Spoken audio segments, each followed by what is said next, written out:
So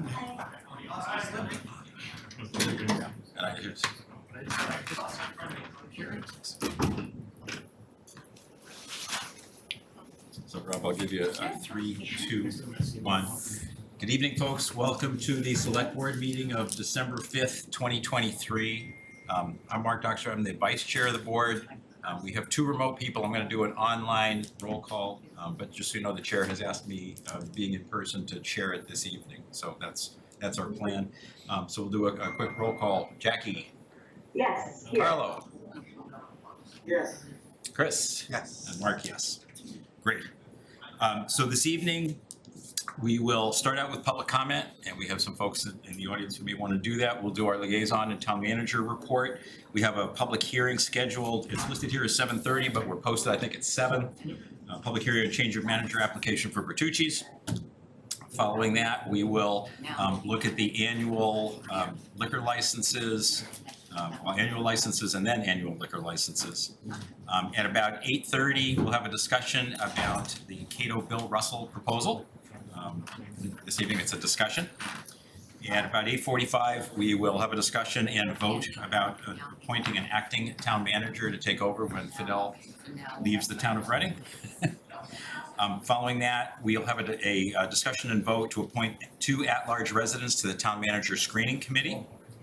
We then will discuss and vote on a select board comment to the DOER, the Division of Energy Resources, regarding green communities regulation. We'll talk about future agenda items, approve minutes, and we actually this evening are not going to have an executive session following. So that's our agenda. Why don't we start off this evening with public comment? Are there folks that would like to make public comment? And if so, if you could raise your hand, I'll call on you, ask you to come up to the podium and ask you if you'd like to speak for a couple of minutes. That would be great. So anybody who would like to make public comment this evening? I'm seeing no one in the room. Caitlin, anyone online? No one online, Mark. All right. Well, I think we'll move ahead then. Liaison and town manager reports. Chris, do you want to have the honors here? Sure, thanks, Mark. Not much transpired since our last meeting to this. Karen went to the school committee meeting and the Killen one, so she can update us, hopefully. I just want to thank the Festival of Trees, though, for putting on a great event this weekend. They had close to 100 trees. I finally won something, the Birch Meadow tree, ironically, so that was good.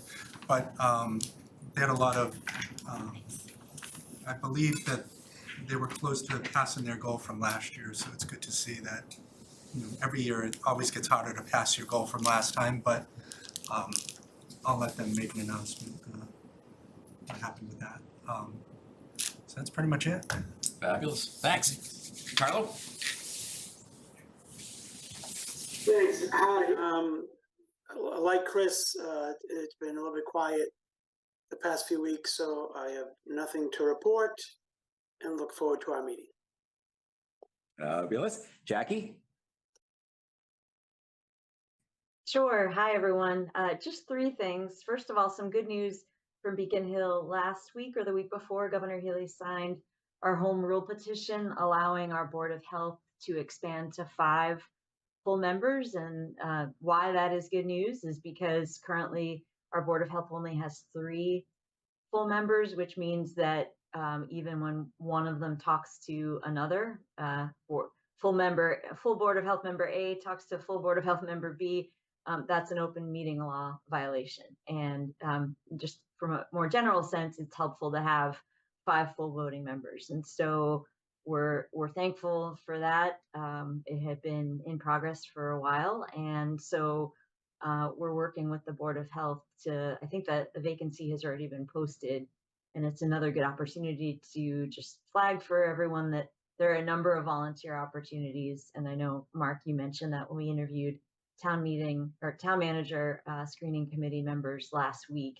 So please do check that out. And we hope to make those Board of Health full member appointments in the near future. Second item, just a quick update from the Reading Coalition. They held their last meeting of the year last week, and the advisory board of the Reading Coalition for Prevention and Support. They talked about some training both for adults and teens for mental health first aid. I thought it was particularly impressive that the teen mental health first aid program reached 80 students across 4 schools. And next semester, that program will have 120 students across six sections, which will be a great opportunity for our teenagers to learn a really important skill set. Also, the coalition met with Albert Plus, our new Director of Equity and Social Justice. They've been participating with some public outreach events like Storytime at Reading Public Library, and of course some visits across town with with Cooper and Rusty from the police department, Comfort Dogs. And then last but not least, I just wanted to note the fact that this is I think our last regularly scheduled meeting with Fidel as our town manager. As you know, he's leaving us at the end of this month to become city manager of Chelsea. And I just wanted to take this opportunity to thank him for all he's done for the town in the past 2 years or so, and tell a little story. I hope Fidel won't be too embarrassed by this, but when Fidel and I first sat down this fall and he told me about this opportunity, I felt really sorry for myself, really sorry for the town. But then he said something to me that really stopped me in my tracks and also had me think, 2 really clear items going forward. He said something to the effect of, it's not a direct quote, but he said that he felt a real sense of duty going into his next opportunity in Chelsea. And so I thought 2 things. Like I said, it really reset how I thought about this. First, I thought how fortunate we were to have someone as a town manager who approaches this job as not just a job, as not just a paycheck, but as something with a real mission behind it. I think we saw that over the past couple of years with the way Fidel approached the community, with the way he was always looking for how to solve problems. And then it also made me really think about some of the things that I would like to see in the next town manager. And I hope that we find a person with that same sense of mission and that same calling for this kind of work, which is very difficult and demanding and time consuming. So thank you, Fidel. And we wish you and Maria Boleyn and the girls all the best. Thanks.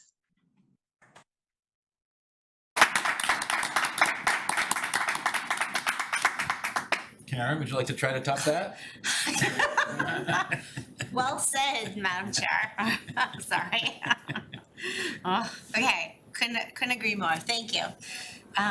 Great. So my liaison report, which will not top that, just includes 2 items. I wanted to share that I was able to attend the first iteration of the Genocide Awareness Project, hosted right across the street here. I believe that's the Congregational Church.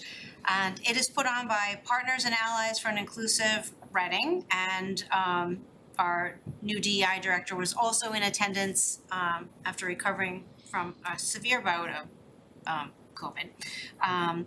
Yeah, it's hitting, no matter how many vaccinations you get, so it's hitting a lot of people hard.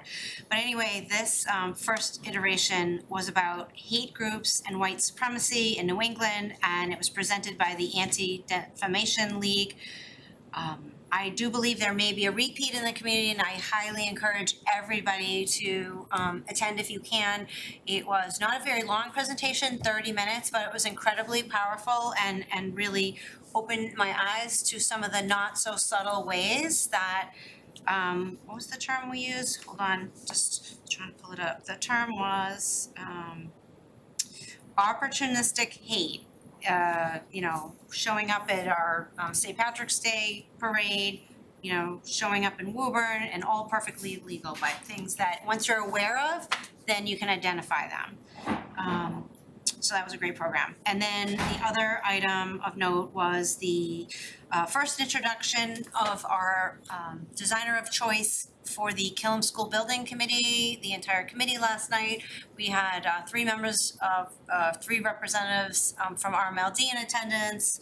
All of the committee members generally were there, and both the owner's project manager and the I'll just say assistant project manager. So 2 representatives from our owner's project manager, and then 3 representatives from our designer of choice, LaValle Bressinger. And so that was a really productive meeting. This project's gonna ramp up. We're gonna start needing to meet more quickly, and they basically said, you know, we should go fast on this, and it's like, if you're up to this and you can keep up to this, I'm gonna go as fast as I can. And my takeaway so far is that this designer is a very good listener. He repeated a number of times, we will figure out the best school for Reading. The other takeaway I had is like, we love to innovate. So if there are things that Reading wants to do or needs to do that we haven't done before, we are up for a challenge. So that was really exciting. And that's it. Awesome, thanks, Karen. Just a couple of quick updates from me. So the trust fund commissioners met. The trusts are in good shape and enjoying the high interest rates at the moment, which is great. We're down a member, and one of the things, as Jackie mentioned, I think it would be good to take a look at how many candidates we have for different committees and see if maybe the VASC would like to get together. And I know Jackie mentioned specifically Board of Health. I know there are others as well, and I know that there are some people in the community who have applied, so probably good timing to think about VASC and getting that heading along. The other activity is that I mentioned, I think at the last meeting, that the town has hired BH&A as the firm that's going to work on the feasibility study for the Active Living Center in Reading, and they're ramping up. So with a series of meetings starting tomorrow, and then I think coming to the Council on Aging early next week, as well as to Recalc. And part of our mission right now is to download everything we've already done to them, so they know kind of where the starting point is, and then start to get going on this feasibility study with hopes that kind of early to mid-year next year, we're going to have some very good feedback from them and the ability to talk about what the community wants to do. And there will be a lot of community outreach as part of that activity, particularly in the early part of next year. So those are the 2 things, and just I want to echo Jackie's words, but they were so eloquently said that I'm not going to go further other than to say, Fidel, thank you very much. It's been great, and we actually still have you for 2 more meetings as they relate to budget, so you're not getting away that quickly or easily. I'll turn it over to you, Fidel. Thank you. And with that said, we are ready for budget presentations. Your packet for tomorrow is posted. One thing that I was very pleasantly surprised, and I think it is why this position is going to be a coveted one. I think in our state is that our department heads are really strong, and you'll see that shine through tomorrow and then on Tuesday. So our department heads are essentially walking through each of their budget sections. The presentations look fantastic. We're obviously we are sticking to the guidance of FinCom, and while some changes and tweaks might have to be made in the process, we feel really positive and really good entering these presentations. So that will start tomorrow. I just wanted to echo what Ms. Herrick said, and say that we are very fortunate to have our designer of choice. As she said, the LBA is a firm that I feel that we matched well. They are building a school in Swampscott that is very similar to what we think it's the Killam School is going to be, and having that be so close to us, we saw as a positive.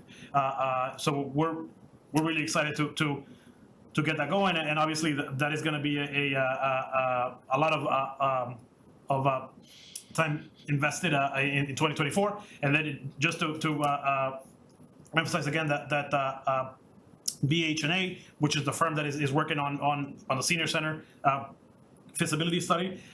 They are coming to the Council on Aging meeting on the 11th and the recap meeting on the 19th. So please watch out for those. That is going to heat up. And finally, I'll just share that in these meetings, well, I've been giving construction updates. Birch Meadow Phase 1, sorry, it's officially complete. The parking lot is open. We're tweaking a few things here and there, but for the most part, the project is fully complete. Thank you. All right, let's move ahead. I think that we can go to the public hearing. It was posted, I believe, for 7, so it'd be okay to do that if you wouldn't mind reading the public hearing notice, please, Karen.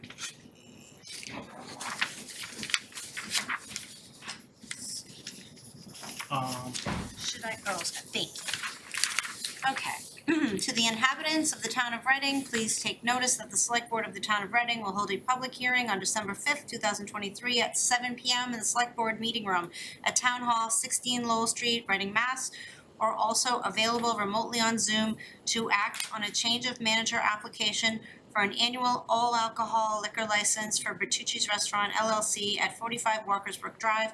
A copy of the proposed documents regarding this topic will be in the Select Board packet on the website at www.readingmass.gov. All interested parties are invited to attend the hearing in person or remotely via Zoom, or may submit their comments in writing or by email to townmanager@ci.reading.ma.us by order of Fidel Maltez, Town Manager. Thanks, Karen. And this evening, we have Mr. Shalom Bennett, who is with us. Wondering if you wouldn't mind just coming up and introducing yourself to the board. How you doing? My name is Shalom Bennett. I'm a new general manager for Bertucci's. I've been with them about 4 months now. My previous job was a general manager for the Olive Garden for about 13 years. So I've been on 3 different liquor licenses: Methuen, Foxborough, and in Keene, New Hampshire. So that's pretty much it. I hope that your commute isn't going to be from one of those. No, I actually drive from Fitchburg, so it's about an hour, but I'm used to that. So it's not too bad. Awesome. Going to anyone in the audience that would like to speak on the hearing? Not seeing anybody in the room. Anybody online that would like to speak as part of the public hearing? Caitlin, anyone you're seeing there? I don't see anyone, Mark. Thank you. In that case, do I have a motion to close the public hearing? So moved. Do I have a second? Second. Thank you. We'll take a roll call vote on this as I see you. Carlo? Yes. Jackie? Yes. Karen? Yes. Chris? Yes. Mark, yes. Public hearing part is closed. Board members, any questions, comments for Mr. Bennett? I will defer to you again, Mark, as always. And my role in other. Yeah, no, everything looks to be in order. I was submitted, so I'll do the same. Thank you. Carlo, anything?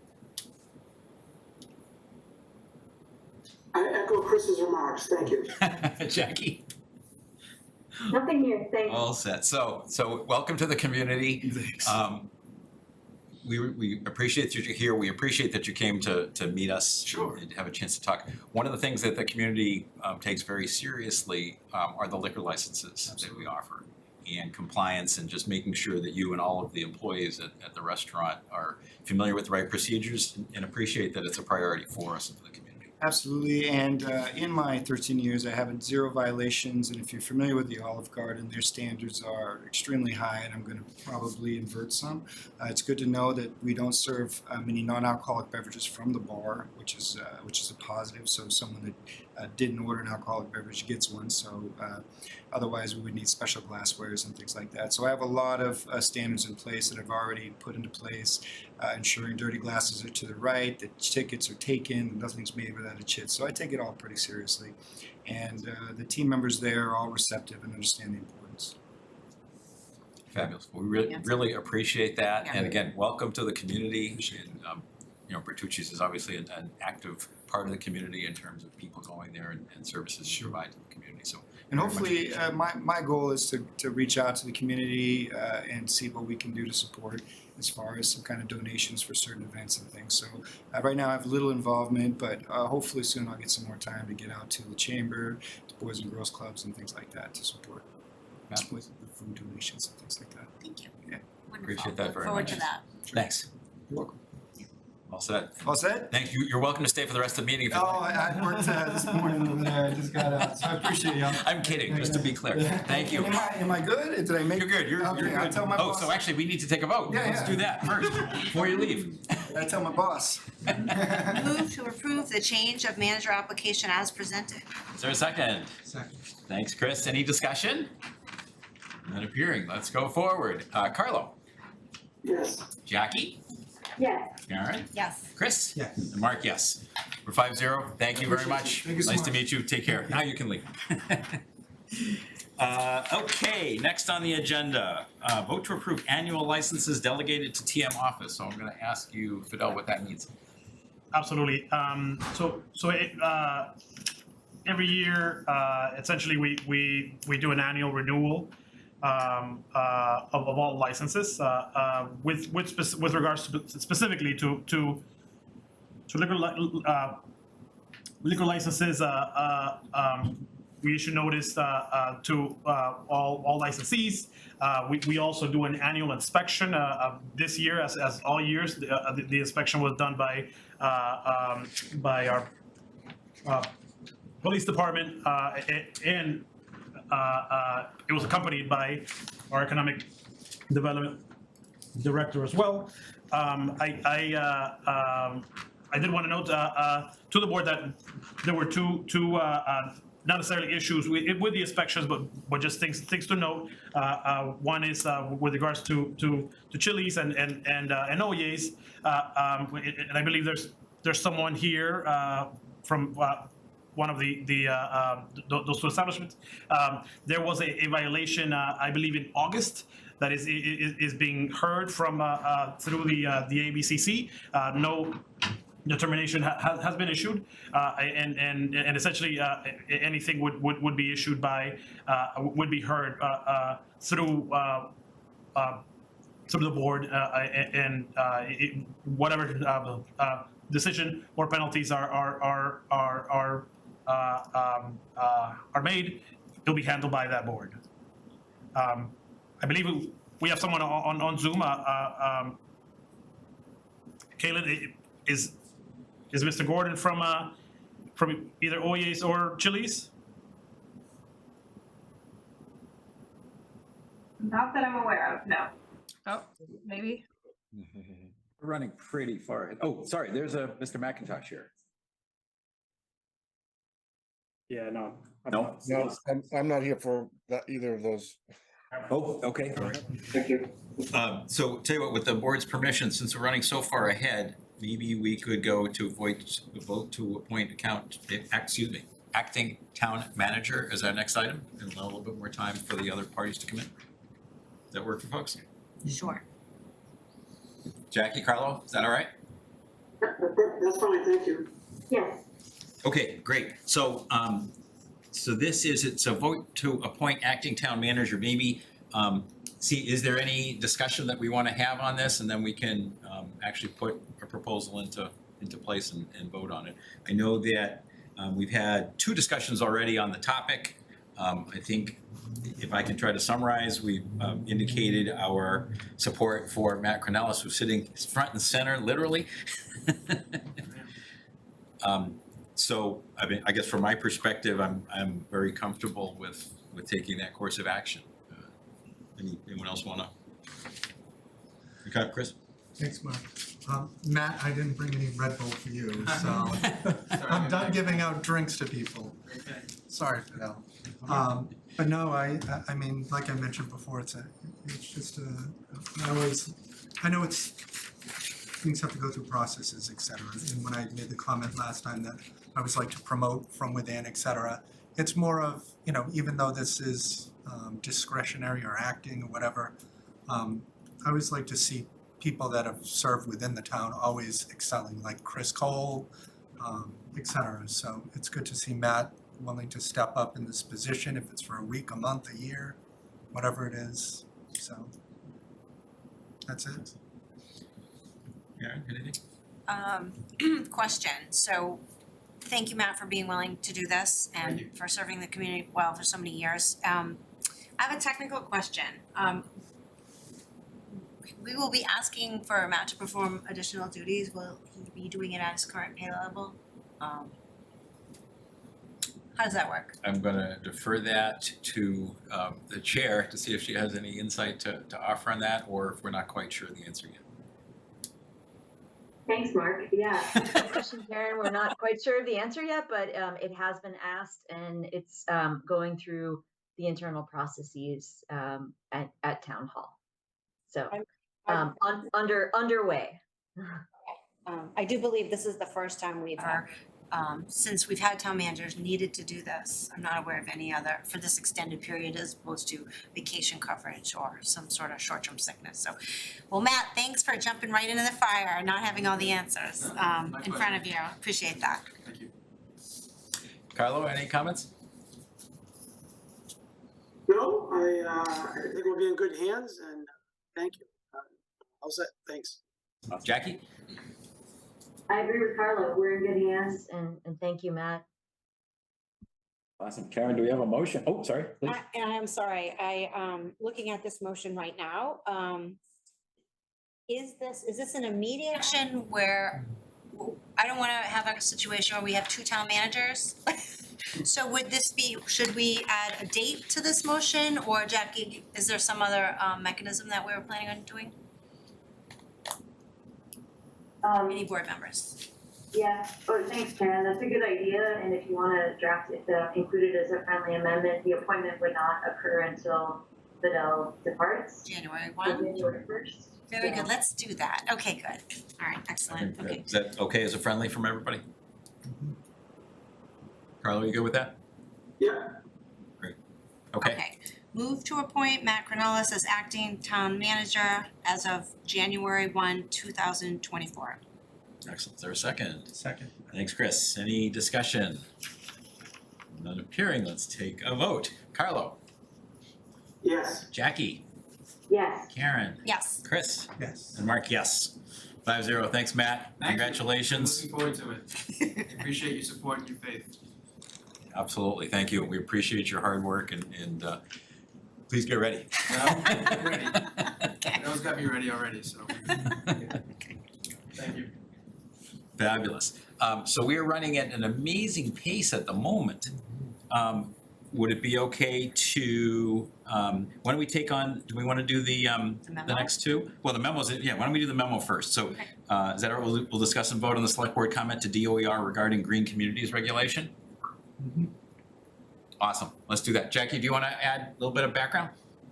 Sure. Thank you, Mark. Yeah, we heard from Senator Lewis's office right before Thanksgiving that the Department of Energy Resources, DOER, is holding a public hearing on a proposed regulation that would extend the benefits of green communities, which is a state program that offers grants and technical support and financial and expertise to towns and cities as they're modernizing infrastructure, making it more sustainable. And as most of us know, this has been sitting in the agency for some time now. I think this proposed hearing is the first we've seen, the state agency responsible for Green Communities act on this in months, if not years. And I know a little bit from my day job that oftentimes these agencies are where proposed regulations, for better or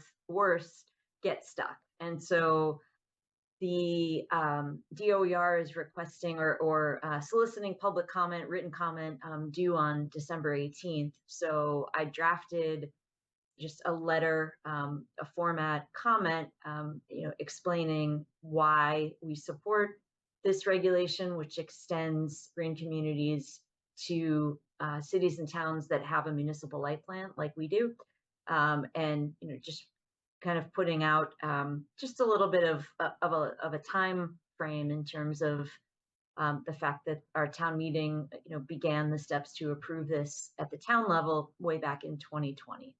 And so I thought it would be good, just as a show of support, to try to kick this out of DOER sooner than later. And so I don't know if the letter is, I don't know where in the packet it is, but I'm happy to, get input on the letter. I don't have particular pride of authorship other than just to, again, try to kick this out of the bureaucratic hold that it appears to be in. And yeah, that's all. Got it. And pardon me if you already said this, but our legislators asked us to do this also, right? Or we No. oh, they did not. It's us. Not to my knowledge, But I know, that again, a lot of times these things get stuck in these agencies that have a whole state full of priorities. Got it. I think we were invited, notified of the hearing, brought to our attention specifically Right. so that we could participate if we Right, wanted to. that was an email, right. And it's time sensitive, Yeah. which is the reason why it's being brought forward here today. Any questions, comments, Chris? Just briefly skimming through this, it looks as if I didn't check in advance, but it says in November of 2020, Reading Town Meeting approved the stretch energy code and all this other stuff. It wasn't it 2021 when Town Meeting approved it, or am I misremembering? Because I was on the board at the time when Bob was here, and that would put it at 21. I was going to actually suggest to the chair that we maybe take this last paragraph up a level, and if you all agree, we've actually taken this further perhaps than any other community who was asking for these regulations. And so we could re-summarize this as Reading has taken steps to meet all of the criteria required to join green communities and submitted an application, which we can verify, which I believe was end of the year, December 2021, shortly before you came on board. Mhm. Jean, former assistant town manager, submitted it. So I might suggest that if we just adjust that a little bit and we say that, I think your approach here, Jackie, is right. We should talk about, we've taken all these steps. So they know what the steps are and they know they're quite involved. And we could just say that we've taken all the steps, we've filled out an application, we've sent it in, and here we are. I think maybe that turns into 2 years later, but we're still waiting patiently and the rest of it flows. I think we can definitely talk about that, but let's answer Chris's question first. Is November 2020 the correct date? Yes, it is. The stretch code was adopted by town meeting in November 2020. The application was submitted in I believe I believe it was late just 2021. by the end of the, so as you know, the green communities required lots and lots of steps. So really, Jackie's highlighted a couple of the components. But we're not even to the point where we've addressed, and Fidel was clarifying that for us adopting stretch code didn't have anything to do with the renewable energy charge as yet, but that's, So for the sake of clarity, then maybe my suggestion, just kind of simplify it, take it up a level. What do you think? Because like I mentioned, the reason I remember it is because of the boilers and the outrageous cost, but we had to swap them anyway, but that was definitely in 2021. So I'm not sure that that's noted in here, because that's when we would have put it on the warrant for town meeting to become a green community, or what, like, that somehow had to have taken place as well. You know what I mean? I'm not just making that whole thing up that happened. No, it actually started in 2019 with an instructional motion that I put forward that, with the support of the select board at the time, that town meeting approved to pursue green communities. That's kind of the genesis. But there's so much that had happened in all these years. And to Jackie's point, we just want to show them that we need them to act on this, and we're waiting patiently. And it's been 2+ years. No, I just, believe me, I agree. It started under Bob and it's leaving under Fidel and it's still not done. I definitely want to see this just, move forward. So. I'm sorry, go ahead. Yeah. You have changes that we want to make on the floor? Can I make one suggestion before we do that on the floor? Why don't we just check in? Carlo, anything you're thinking about here? No, I agree, it's been going on for a long time, and, I don't see any reason to not join all these other communities. You know, there'll be a lot of benefits to us. Cool. Jackie, anything before we start modifying? Or do you want us to take this offline? Would we just, So here's the question. This is Just our get it last done. It's not a big scheduled, deal. well, this is our last formal meeting. The other meetings don't really have us doing anything other than listening to budget presentations. That's the agenda for tomorrow, for example. I think in the past, we have, as long as we were all in agreement of the substance, we have authorized a select board Oh. member or two to just finish up the little bits and then Fidel could facilitate the signing, we would, or use e-signing. Other members, you all right with Becky's on that? vacation, I'm trying to be sensitive. I'm fine with that. Yeah, Karen, are you, I mean, so look, if we could look back at the letter on a shared screen, Caitlin, please, are you Suggesting, suggesting? Karen, that we move the paragraph that begins with the language, quote, in November 2020, that we move that to the second paragraph? No, I think the rest of this is fine, I don't know. No, no, Karen, you were saying you wanted to reorder the paragraphs, is that the case? Okay, I see now the stretch code is mentioned twice. Okay. I My think point is, if you want to swap paragraph 2 and paragraph 3 that we're seeing on the screen now, I'm fine with that. If you think it reads better that way. Because paragraph 2 was, intended to speak to the substance of the draft regulation. Paragraph 3 speaks to, again, the relatively long timeline and the policy benefits.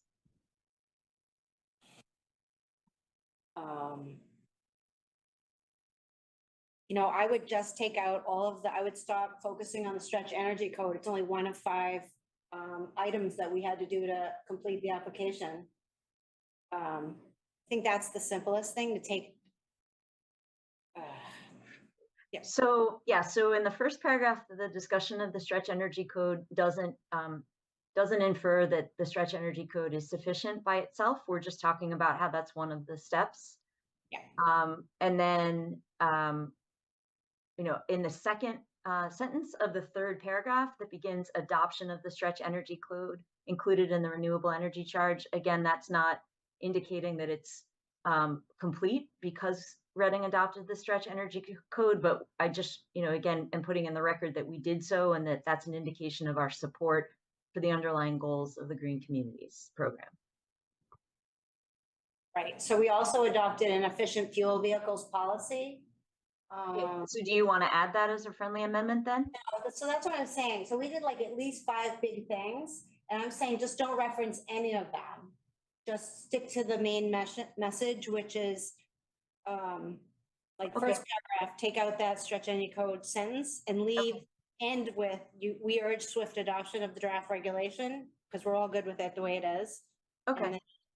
So just, and we might need to just do this as a red line and take this up either tomorrow night or probably on the 12th, because that the first, and again, we're trying to tell the story here that this has been in process at the town level for some time now. So,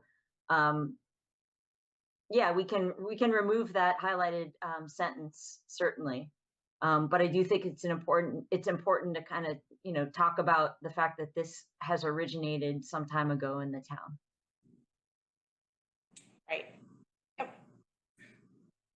So would it make sense then for, Karen, sounds like you have a kind of a passion toward getting the right sentence related to, or paragraph related to all the different metrics required Yeah. in order to achieve this? And Maybe the offer that in? timing, sure, and we're not running out of time if we,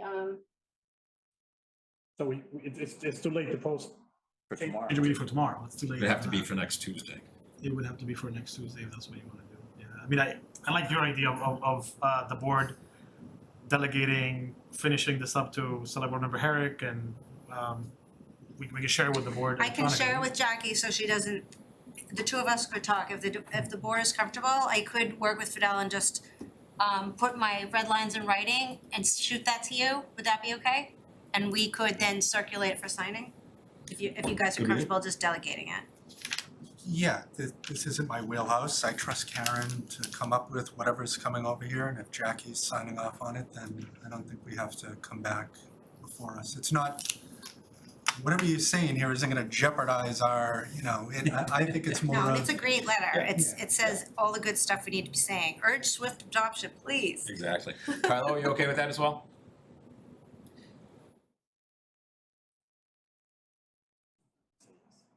Yeah, I said yes. He said yes? Okay. Okay. Yes, yes, Oh, sorry. awesome, thanks. Great, so let's do that. So, we'll take a vote on it.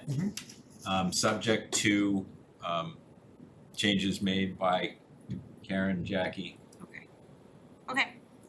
So is there a motion Yes. to that effect? We can just add those couple of words? Move that the town manager on behalf of the select board send the letter to the Mass Department of Energy Resources, subject to further minor amendments by select board members McCarthy and Herrick. Second. Thank you. Any discussion? Not appearing. Let's take a vote. Carlo, Yes. Jackie, Yes. Karen, Yes. Chris, Yes. Mark, yes, we're 5-0. Thank you. We are still far ahead. Awesome, because I didn't sleep very much last night, so good. Great. So why don't we vote to appoint at-large residents to the town manager screening committee? That's What? next item. Is that cool with everybody? So maybe just a quick overview comment. So was it Wednesday? It was. Last Wednesday, thank you. We gathered and we had 1, 2, 3, 4, 5, 6, 7, 8, 13, thank you, candidates come and speak, who I thought all were exceptional and would do very good service to the community serving on the committee. Did people come with a list of 3 or 4 people that they thought might make the most sense, and we can kind of take a look at that list, see if we have overlaps and make it really, really easy? I heard 3 to 5, so I worked on 5. Okay, that's cool. I think more is actually better. Great. Anybody want to volunteer to go first? I'll go first. So I just want to say again, thank you to everyone who applied. It was amazing the kind of qualifications we have and the dedication and the willingness to step up for this very important task that the select board has before it. And I'd like the select board to strongly consider the following applicants, appointing the following applicants. Ms. Megan Young, Ms. Shirley Lestrade, Mr. Josh Goldlust, Mr. Kevin Leet, and as long as his schedule allows, Mr. Tom Waddle. Caitlin, can we ask you to kind of create a document and share it on the screen? I think, so I'm working on it. Okay. Great. Let me take it, Caitlin. What I'll do is I'll put a spreadsheet with the names on it, and then I'll see if I could do like a tally sheet. Yeah, perfect. What are we gonna do without your Excel skills? Well, this is all Jackie. This is not me. This is all Jackie Lamerty. Sorry. Let's see if that works.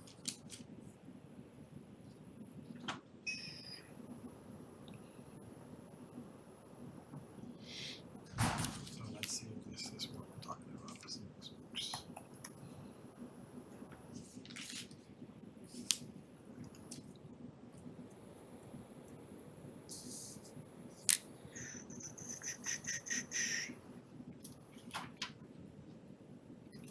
So if you don't mind repeating those names, Ms. Herrick, just one more time. Sure.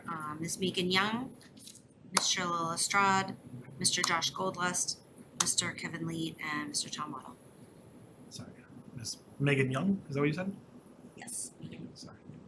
Sorry. No, it's okay. So- One, Tom, Tom Waddle, Cheryl, Shirla. Oops. Kevin. and Josh Gold. Okay, cool. Chris, you wanna go? Sure. I went in the middle of 3 to 5 names, and as usual, I will give my reasoning based off the way that I feel essentially. So I went with 2 people that haven't volunteered before, to give them an opportunity, like myself, with me having zero experience before I came here.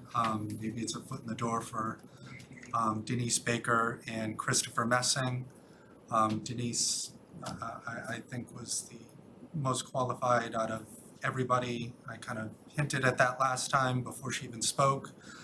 Christopher Messing came and, described his executive hiring experience that he's done as well. So that's why I was going for those two. And then the other two candidates that have extensively volunteered in the town at various events or in some form of capacity. First is Sharilla as well. She was at the Festival of Trees the entire weekend. That's not the main point. It's more of that she's been volunteering ever since she moved here. So it's one of the factors that I'm putting in for this other bracket of people that have volunteered extensively.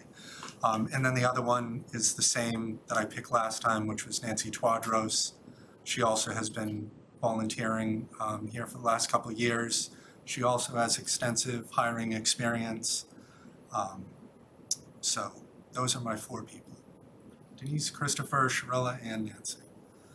2, 3, 4. I see my name focused next.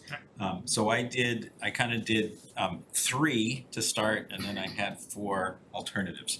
So the 3 that I. That's 7, Mark. That's 7, Mark. You already It's broke the rules. 3 plus 4. No, that's I 1 was plus like, 2 remember plus 1 hearing plus this? 1. We got 7. 1 plus 2 plus 1 plus So 1. Chris, I actually, I think Denise Baker would be a very interesting person to bring onto this group.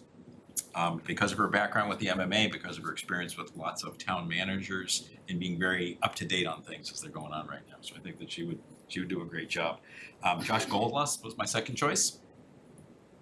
And third choice was Chris Messing, who again, I think his background, being kind of new to the process, but digging in, I think there was a lot of stuff that fit into that really, really well. So if you guys want to press me to 5, I'm going to add Tom Model and Tara Gregory.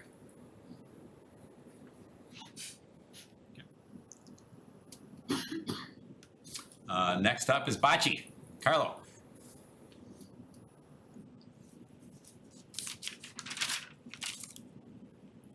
Oh, sorry. Yeah, thanks.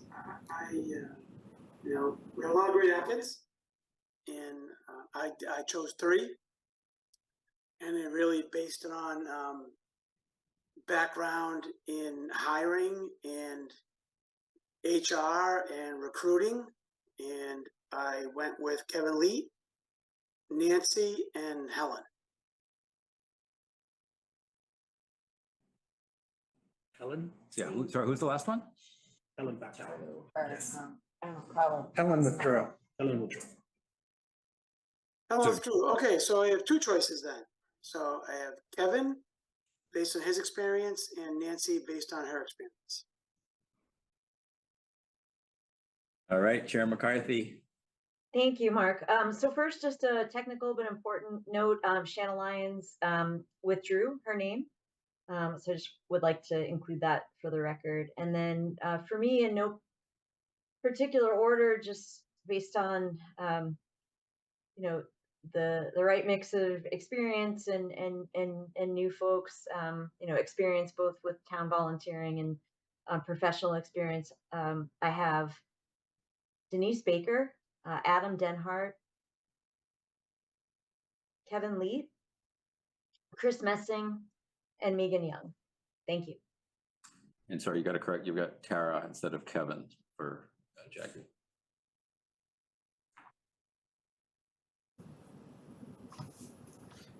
So I see 3 votes to 3 people. Okay. Without the ability to add additional members to the group. So, any thoughts on how to take it from here?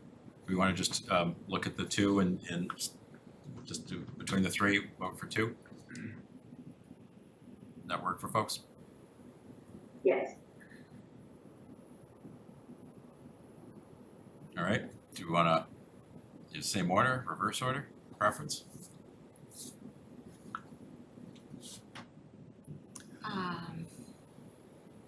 Okay, I will, I'll go first again. So I would like to, vote for Denise Baker and, Kevin Lee. Thank you.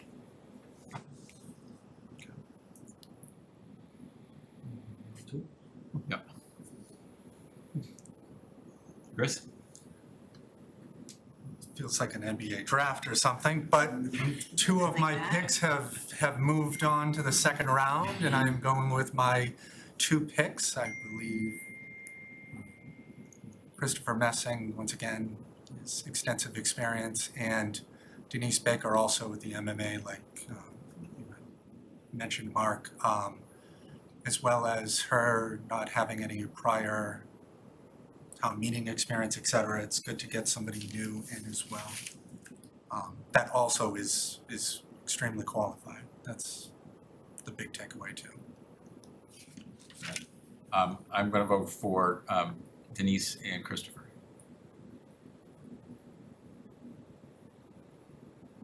Carlo?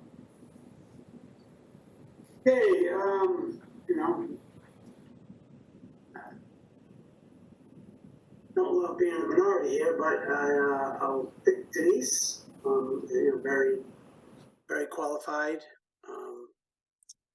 And I really wanted Nancy to get on this board just because of her HR experience and her volunteerism for the town, and she applied last time, but doesn't seem like that's going to happen. So without making it not unanimous, I'll side with Christopher. Jackie?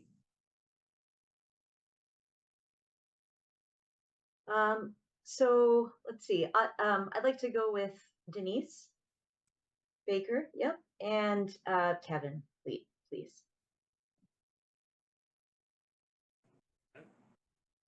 I think that based on the votes we have, we would like to ask Denise and Christopher if they will serve.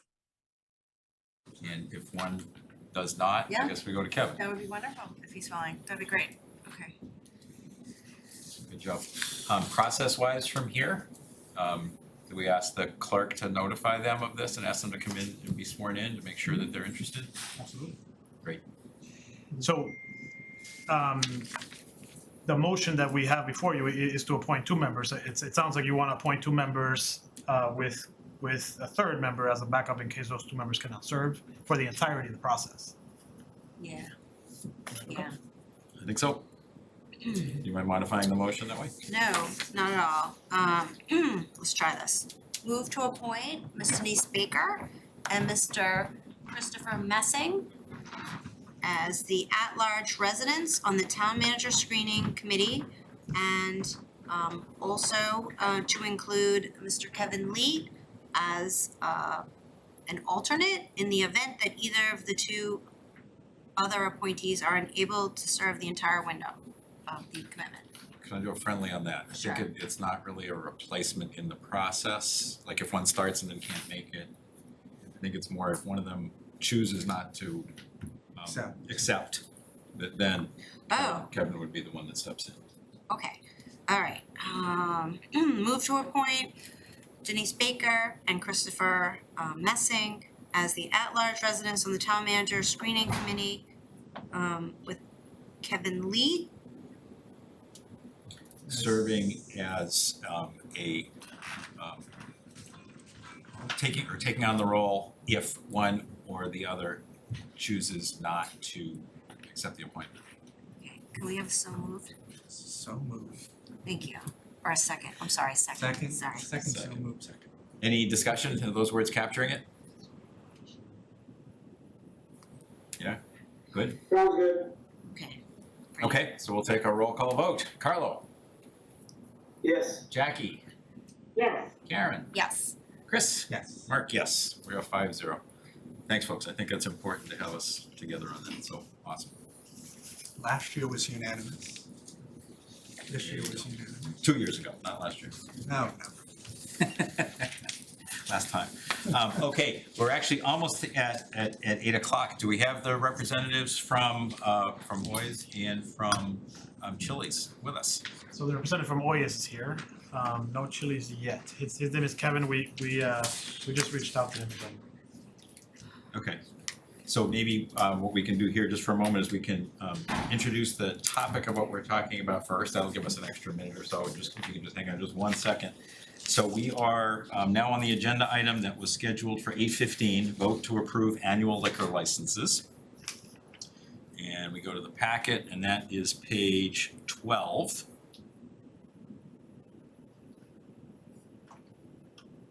Let me do it as well. So we have a list of 2024 renewals, the applications that are in. And what we noted is that we asked a representative of Oy's and a representative of Chili's if they would attend the meeting to discuss a little bit about the alleged violations that took place and their kind of plans going forward to the board. So it sounds like we do have a representative from Oy's. Could we ask you to please come to the podium here and just introduce yourself? Do we have to open a hearing first or no? I don't think it's actually a public hearing. It's not, okay. It's just a approval. Yep. Hi there. Hi, I'm Kevin E. I'm owner of Oy's restaurant. I'm in Reading, 26 Walker Brook Drive. And I know why I'm here today. I just want to apologize. It's happening. My partner, Al, is over more than 10 years experience, but still making mistakes.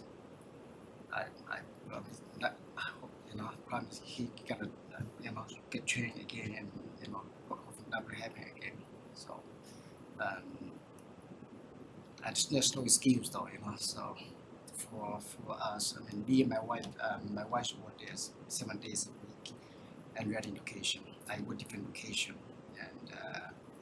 and Al is a main bartender over there and he worked for Belmore Main and Capri restaurant in Reading for more than 10 years already.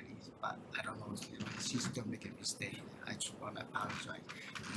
We're trying to try the best, and and keep more eyes on them and try it not happen again. Promise. So that's why I'm here. We appreciate your coming in. I think I don't think you heard the earlier part when we had the new Bertucci's manager, but one of the things that's very important to the community is assuring compliance with the liquor laws. And I know that part of the process that you've just gone through also, you've had town staff, you've had the police department come and just assure that you have the practices in place to do your best. And I personally appreciate your coming in to apologize, and I hope you can just make sure that all your employees understand how important this is. Yeah. And we have nothing to do with the ABCC. That's you work that through with them. I understand. Yep. I understand. Yeah, we will try work hard and making sure we never want to serve underage. We never want to lose liquor license, and we need it. And anybody know that's a basic thing. I'm 21 years old, not supposed to serve at all. Anybody knows it's really basic, but it just happened. I'm sorry for that. No, thank you. And please just obviously reinforcing that to everybody and making sure your policies make it. I will. Thank you. Other board members with comments? Chris? I just want to hear you pronounce the restaurant again so I can stop screwing it up. Okay, I'm sorry. OE restaurant is named after my kids. Oye? My last name is E-Y-E, and my son and my daughter name Oscar and Omisha.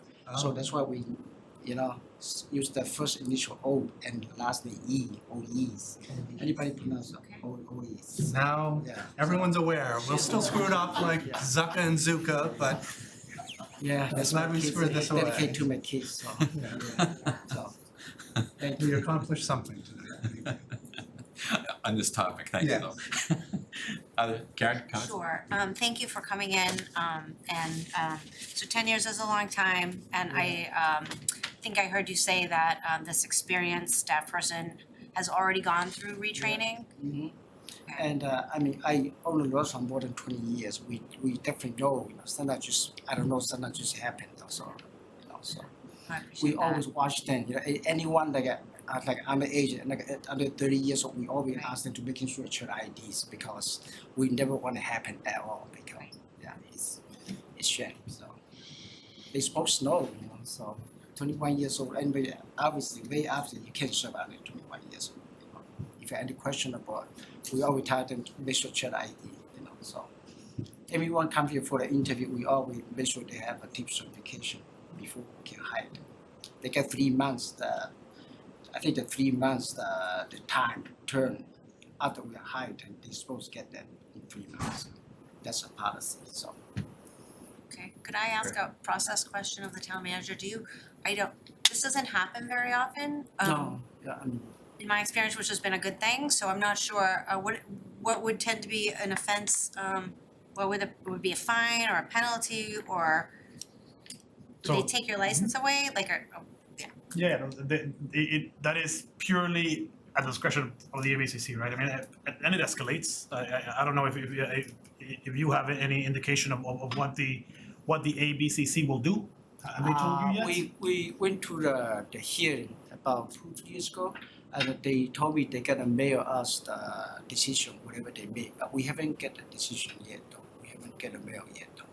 So we're not gonna call them to find out what's the decision. Yeah, My wife and we went there with the bartender together, you know. So we all to go see, have a meeting there. But they told me they're gonna send an email, mail me the decision, whatever they made. But we haven't get it yet. the hearing was on November the 14th, and you know, obviously, I'm not. It will be up to the ABCC, but typically it's an escalation, right? It's a steps. It's either a 1-day violation, a 2-day violation, or you know, it escalates. It's not an immediate a removal of the license. okay. That's what I figured, and that's what I was just wondering, if we were going to potentially approve a license that might need to go away very shortly, and just to understand. No, I actually think that there's a two-step process. So first it's the ABCC Yeah. that determines what to do. Then I believe if there is a violation that takes place, I believe it does come back to this board for I discussion. think we would be notified. Oh. Yeah. Oh. So, We have so to in the take action. past, we've had violations that took place and this board has meted out fines or the Oh, potential of other things. okay, So I believe that is after the ABCC determination. okay. Before we do anything. And to your question, I think that until there is a decision, we don't really do anything. Okay. But if when a decision comes down, then that I believe means you come back to the board. But let's let the ABCC do their process first. Thank So you. hopefully they'll come back with that. I try to understand. Is it gonna wait until ABCC decision can Yes. come? Then I need to come in. I think after that decision, then there may or may not be another step Yeah. to come back to this board. Okay. Because Okay. we control the licenses. We have in the past had fines for repeat offenders. So I remember doing that early in my tenure as a select board member, deciding fines for repeat offenders in this category, which was not pleasant. And it's not something that we as a community want to do. And I don't think any of us really like doing that. On the other hand, it's very important. So Okay. So to take be it seriously. So to be clear, these two businesses are not currently listed in our motion tonight. And our motion tonight is for a term expiring December 31st, 2024.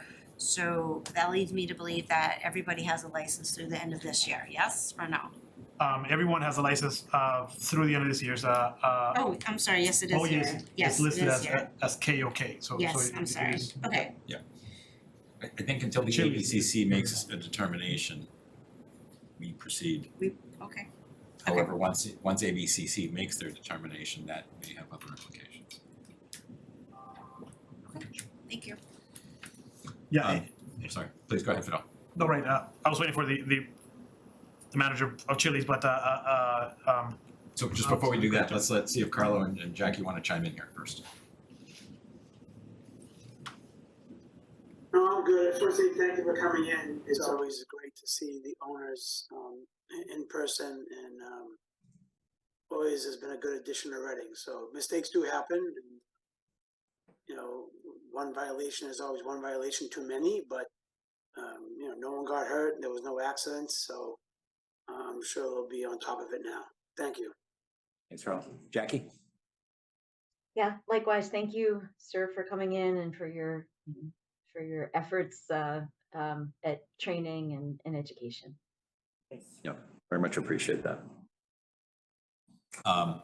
Okay, do we have a representative from Chili's? We do not yet. So we were in communications with the manager. His name is Jason Noonan. Caleb actually attended the hearing for Chili's. It was on the same day, actually, on the 14th of November, and essentially it was exactly the same thing, that it was a mistake. The Chili's obviously is part of a bigger organization. They confirmed to the ABCC that employee that was found was terminated, and that they took the offense very seriously. Jimmy, just for 1 second. Thank you. You don't have to stand for this part. Okay. We really do appreciate your coming in. So do I need to coming back for, after get decision for APC, I still need to coming back for next meeting, right? I think, I'm trying to remember the process. I think that if there's, depends on their decision, and I think the town probably reaches out at that point. Zoom is an option as well. Okay, So, Yep. okay. I understand better, maybe it's come here to Oh. the Zoom. Thank you, I appreciate Thank you it. very much. Yeah, thank you. Thanks Thank for you, coming in. thank you, ma'am. Okay, so back to Chris's point, if a representative doesn't come in, I think it would be great, even after this meeting, if they set up a time to come visit us and just let us meet them and kind of talk to them face to face a little bit. I think in the Chili's example that Fidel just gave, where, like, I didn't want to get into it, finding out why did this happen, how did you know what I mean? Because it's still pending and I don't want to incriminate them and all this other stuff. But to hear Fidel just mention that they terminated the employee that did it, I mean, in that instance, I think Chili's took it very seriously. And I don't think that they would have to come in before us. That's my own personal opinion, because you don't get worse than what they just did immediately. So that's just my kind of feeling on that. And it's more of, it's good to know that these higher authority people are actually looking into these things to just randomly, I know that's their job to go and try to get served and see what happens, but that's the silver lining to see that, people really are overseeing this kind of process and, it's keeping everybody a little bit safer. So in the Chili's thing, I don't think they have to. That's my opinion though. Other board members? I'm good. Jackie? All set, thank you. Okay, I don't know why this is a bug that I have, but I think it's worth seeing people eye to eye. I bet that Chili's company policy is that you're terminated upon that happening, and I think it's just important that whoever's the next manager, or is the current manager, just comes in and essentially what this gentleman did is say, I'm really sorry it happened. It's not great to terminate, it's important to terminate, but it also there needs to be some training, which I'm sure they've done. All they need to do is share that with us. So are you suggesting that we do not include them in the motion tonight? No, I'm suggesting we continue with the motion as is, and we just ask them separately to come visit the board. If And they anything don't, that ABCC, well, then I think if ABCC came down with a violation and they don't, then that would certainly color my thoughts on. Yeah, and I'll share that we spoke to the manager early on in anticipation of the meeting that they were going to come, and they confirmed. I know that in this business, a lot of things change, but their intention was to come. we've been They very were lucky. This doesn't happen very often. Yeah, So, it's you know, good. It's And not I like think something we do it- on a regular basis. It's good because people understand how important it is to the community. So, fellow board members, the motion is to include all of the folks that have reapplied. Is that okay with everybody to include that in the motion? I just had one question. So is Zucca still under Ristorante Pavarotti still? Are you still using that name for their license renewals, Fidel? No, Chris, I'm sorry. In the list that I put in your packet, that was a typo, but in the motion, it has the correct name for Zuka. I'm sorry. Got caught that this morning, actually. That's all I got. Other board members good? I'm good. Jackie? Yes, Boston Foods. Yes. Okay, please read the motion, Karen. It's a big one. Take a deep breath. All right, everybody ready? Move that the select board renew the alcoholic restaurant liquor licenses for Anthony's Coal Fired Pizza of Reading LLC, DBA Anthony's Coal Fired Pizza, 48 Walkersbrook Drive, Mecom Inc., DBA Cafe Capri, 355 Main Street, CAC Foods Inc., DBA Venetian Moon Restaurant, 680 Main Street, Pepper Dining Inc., DBA Chili's Grill and Bar, 70 Walkersbrook Drive, HJB Restaurant Company LLC, DBA Fuddruckers, 50 Walkersbrook Drive, Rare Hospitality International Inc., DBA Longhorn Steakhouse, 39 Walkersbrook Drive, Boston Foods Inc., DBA Zucca Italian Restaurant and Bar, 601 Main Street, The VI Incorp., DBA Public Kitchen, 530 Main Street, KOK Inc., DBA Buies, 26 Walkersbrook Drive, Bistro Concepts Inc., DBA Fusilli's Cucina, 107 Main Street, RKR Corporation, DBA Bunratty Tavern, 622 Main Street, Bertucci's Restaurant Corp., DBA Bertucci's Brick Oven Restaurante at 45 Walkersbrook Drive, Mandarin Reading Inc., DBA Mandarin Reading Restaurant at 296 Salem Street, Reading Foods LLC, DBA Half and Half at 607 Main Street, for a term expiring December 31st, 2024, subject to the following conditions. All bylaws, rules, and regulations of the Town of Reading and the Commonwealth of Massachusetts shall be followed and subject to a satisfactory inspection of the establishment by the town manager or his designee. Is there a second? Second. Thanks, Chris. A couple of quick questions on Bunratty. Did you say 622 Main Street? 622 Main Street is what the motion Caitlin, says. is that right? It's in our packet, it was 620. Just want to make sure we don't have a little typo problem. Let me double check real quick. Okay. And the other question is, are there 14 listed there? We have 14 on our list. Did you list 14? 4, 5, 6, 7, 8, It's 6-1. 11, 12, 13, 14, yes. 14. You've got 620, that's what they're listed as. Well, yeah, and Oh, they're 620 to 622 because they bought the place next door. So it's a dash. We need a dash. Take that as a friendly? I take that as a friendly amendment to add -6, to change 622 to 620-622 Main Street for Bunratty Tavern. Great. Okay, so we have a motion, we have a second. Any further discussion? None appearing. Let's take a roll call vote. Carlo? Yes. Jackie? Yes. Karen? Yes. Chris? Yes. And Mark, yes. We are 5-0. Next motion, please. Okay, did this a little bit out of order. We have Veterans Clubs. Would you like me to do that one next? Is that okay? We have Veterans Clubs and we have beer yeah. and wine restaurant licenses. So the veterans clubs are all alcohol? I do, there yes, they two of are them there or all three? alcohol veteran club liquor licenses, yes, for the Veterans Clubs. Okay, please do that one next.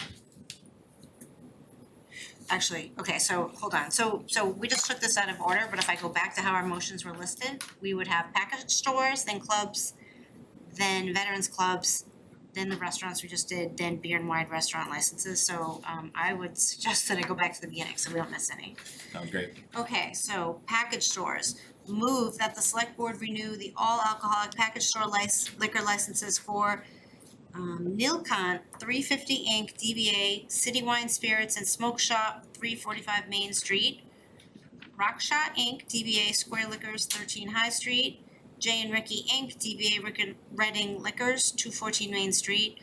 Anastasi Brookline Inc., DBA Reading Fine Wine and Spirits, 25 Walkersbrook Drive. Kajal and Kevin LLC, DBA The Liquor Junction, 1 General Way.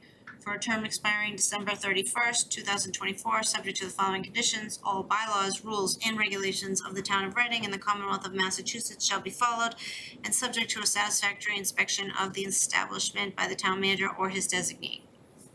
Thank you, Karen. Is there a second? Second. Thanks, Chris. Any discussion on these all alcohol package store licenses? We're sad not to see Pamplemousse on that list, but, Yes. all right, we ready to take a vote? So, sorry, we did a motion, we did a second, so we can Yep. go to the vote. Okay, Jackie, Yes. Carlo, Yes. Karen, Yes. Chris? Yes. And Mark, yes. We are 5-0. Okay, under clubs, move that the select board renew the all alcoholic club liquor licenses for Meadowbrook Golf Corp of Reading, Mass, DBA Meadowbrook Golf Club, 292 Grove Street, Home Building Corp, DBA Knights of Columbus, 11 Sanborn Street, for a term expiring December 31st, 2024, subject to the following conditions. All bylaws, rules, and regulations of the town of Reading and the Commonwealth of Massachusetts shall be followed, and subject to a satisfactory inspection of the establishment by the town manager or his designee. Is there a second? Second. Thanks, Chris. Now, sorry, did you read 2 things or 3 things? I zoned Two. out for a second. To Meadowbrook Golf Club Corp. Yep. Home Building Corp, DBA Knights of Columbus. Okay. Meadowbrook and the Knights of Columbus. Is there a separate one elsewhere for the American Legion? So I Yes. believe that is under veterans. Veterans Club, That is- okay, So that's the next item. Okay. Don't get ahead of us here. No, just making Okay. sure it's gonna be included. Okay, any discussion on Meadowbrook and, and the Knights, right? Knights of Columbus. Knights. No. Oh, good, okay, so let's take a vote. Jackie, Yes. Carlo, Yes. Karen, Yes, Chris, Yes. and Mark, yes. We are 5-0. excellent. Next one, please. Veterans Clubs, move that the select board renew the all alcoholic veteran club liquor licenses for the Reading Veterans Association, Inc., DBA American Legion, Post 62, 37 Ash Street, for a term expiring December 31st, 2024, subject to the following conditions. All bylaws, rules, and regulations of the town of Reading and the Commonwealth of Massachusetts shall be followed, and subject to a satisfactory inspection of the establishment by the town manager or his designee. Is there a second? Second. Thanks, Chris. Any discussion? None appearing. Let's take a vote. Jackie, Yes. Carlo, Yes. thanks, Karen, Yes. Chris, Yes. and Mark, yes. We are 5-0. Okay, we have one more. Just one more. Beer and wine restaurant licenses. Move that the select board renew the wine and malt restaurant liquor license for Palatat, Palatat Patani Suam, DBA Bangkok Spice, Thai Restaurant, 76 Haven Street, for a term expiring December 31st, 2024, subject to the following conditions. All bylaws, rules, and regulations of the town of Reading and of the Commonwealth of Massachusetts shall be followed, and subject to a satisfactory inspection of the establishment by the town manager or his designee. Thanks, Karen. Is there a second? Second. Thanks, Chris. Any discussion? None appearing. Let's go and take a vote. Jackie, Yes. Carlo, Yes. Karen. Yes. Chris, Yes. and Mark, yes. We are 5-0. All right. Okay, great. Okay, and we are even slightly ahead of schedule. Next item is to discuss Cato Bill Russell proposal. I know we have many people in the room. I believe we have a few people presenting. Is that correct? Please come on up.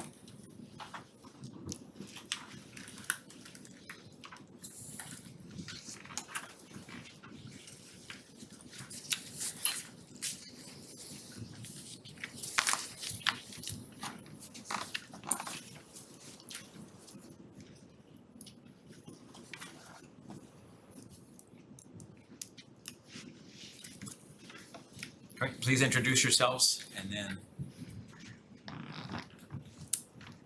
Hi and welcome everyone. We want to start by thanking the select board. I am going to introduce myself. We want to start though by thanking the select board and the town manager, Fidel Maltez. Thank you, I know it's been said, but thank you for taking the time to meet with us on this project over the past 7 months. We have incorporated much of your thoughtful feedback into this final presentation, as well as the feedback from town council and members of the school committee. I am Linda Snow Doxer, Beaver Road, Reading. My name is Fillmore Phillip II. I'm the founding director of Cato, the Coalition of Us. I'm also a Reading public school alumni and also a MECO student alumni as well. Thank you for having me here today. And I'm Tara Gregory from 111 Pleasant Street. And we are members of Cato, the Coalition of Us, a racial justice organization that was founded and operates in Reading. This is our presentation for the recommendations for honoring Bill Russell and the town of Reading. We kindly ask that you hold your questions till the end. On August 9th, 2022, the Reading Select Board made a proclamation for the town of Reading to commemorate Bill Russell for his success on the basketball court as a champion with the Boston Celtics, as a member of the community, and the impact he had as a civil rights activist. Cato wishes to acknowledge its profound understanding of the diverse responsibilities and resultant time constraints that the select board and town manager bear in service to our community. Cato stands ready to provide unwavering support and assistance to facilitate the realization of the proclamation. It is imperative, however, to underscore the primary responsibility for orchestrating and conducting the associated events rests with the select board and the town manager. While Cato is committed to contributing to the success of this endeavor, the ultimate onus is for its organization lies squarely with town leadership. We appreciate the gravity of the responsibilities vested in the select board and the town manager, and pledge our commitment to collaborating seamlessly in the fulfillment of this proclamation.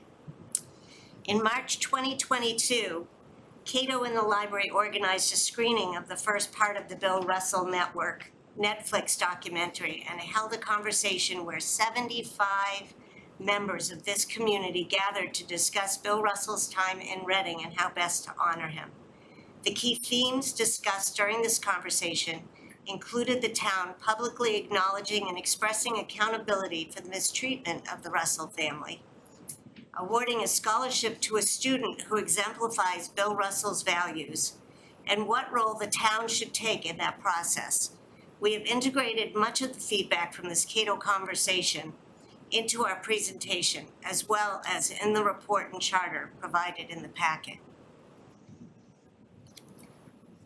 If you want to go to the next slide. These were our key findings from the Cato conversation. Next slide, please. The key themes from the breakout groups during the Cato conversation included notifying and engaging the Russell family, if possible, while recognizing they have no responsibility to the town or obligation to participate. We remain hopeful that the family will engage with us on these endeavors. Another theme included current and former Black residents and community members' experiences that are very different from those of their white counterparts, and we would all benefit greatly from hearing those experiences. The occurrence of these incidents continue to be reported to this present day. Finally, the best way to honor Bill Russell is to actively and intentionally strive to create the vision of an inclusive, equitable, and welcoming community. Next slide, please. Cato's key outcome from the Cato conversation and discussions with the town manager is for the select board to create the Bill Russell Ad Hoc Commemoration Establishment Committee, a mouthful, known better as BRACE. Next slide, please. The purpose of BRACE is to establish a vehicle for the select board to follow through on their proclamation made in August 2022. As part of its responsibilities, BRACE will explore ways in which the town can begin by acknowledging and expressing accountability for the mistreatment of Bill Russell and his family. This public acknowledgement will allow us to move forward as a community because, as James Baldwin aptly stated, and I quote, not everything that is faced can be changed, but nothing can be changed until it's faced. Additionally, BRACE will develop a long-term plan as well as establish the funding and infrastructure for the long-term action plan to realize the select board's proclamation. Bill Russell didn't want pomp and circumstance when he retired. He envisioned a world where the color of a person's skin didn't obstruct their opportunities in life. We feel that the best way to honor Mr. Russell's legacy as an unapologetic racial justice advocate was best stated in the select board's proclamation, which is to learn from and gain inspiration from his values as he lived them. Next slide, please. Membership will be comprised of residents as described on this slide and in the packet. In addition, the hope is that two-way communication between the committee and the town department heads will ensure awareness and collaboration across the town. Membership will comprise of 7 members with 3 associate members, making the quorum at 4 members. A comprehensive, my apologies. Next slide, please. A comprehensive action plan has been delineated in the packet, and we're glad to answer questions at the end of the presentation.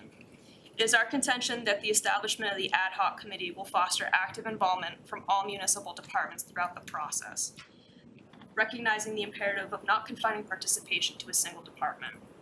Synchronizing efforts across departments requires collaborations from entities ranging from the schools to the library and from the police to the recreation departments. Furthermore, we wish to highlight the availability of source materials accessible to both the town and the committee, inclusive of the DEI surveys and the needs assessment. This approach would minimize the need to redundantly create resources already in existence and enable the committee to commence its activities expeditiously. Next slide, please. The aspiration is that individuals from historically marginalized communities will courageously share their narratives, thereby enhancing the committee's understanding and informing community decisions. It is imperative that any stories conveyed to the committee be meticulously and sensitively preserved and archived. These narratives will form a valuable database intended for the education of the broader community.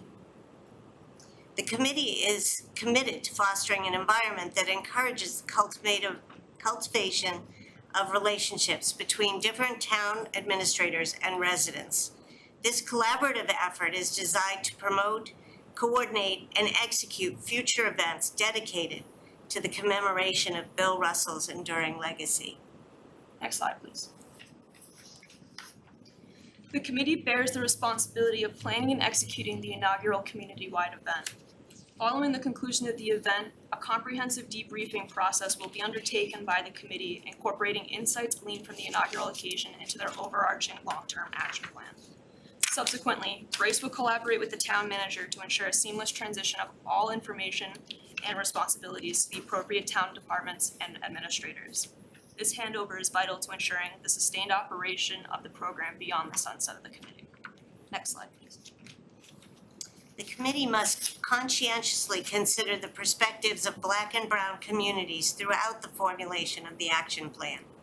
Simultaneously, a concerted effort must be made to engage a broad spectrum of residents during both the planning and execution phases of the program. This all-encompassing approach seeks to redress historical exclusions from conversations, ensuring that the programming serves as an authentic catalyst for community cohesion and fostering relationships across diverse backgrounds. As reiterated previously, the committee shall reach out to the Russell family, providing a comprehensive information about the committee's objectives and extending invitations to participate in future programming. It is imperative that the committee must contain consent from the Russell family before incorporating Bill Russell's name into the title of any programming. Next slide, please. Brace is committed to delivering a comprehensive report to the Select Board. By explicitly recognizing and naming the injustices faced by the Russell family, we aspire to establish a foundation for acknowledging past events and advancing towards the realization of an inclusive, equitable, and welcoming community. In pursuit of this objective, as mentioned, Brace will orchestrate and oversee the inaugural event, utilizing the insights garnered from this occasion to present the Select Board with multiple options for future programming, accompanied by thorough rationale and well-considered structure for funding. The ultimate aim is to submit these comprehensive recommendations to the Select Board by the close of 2024. Furthermore, Brace is dedicated to collaborating with the town manager and allowing a seamless transition of all information and responsibilities.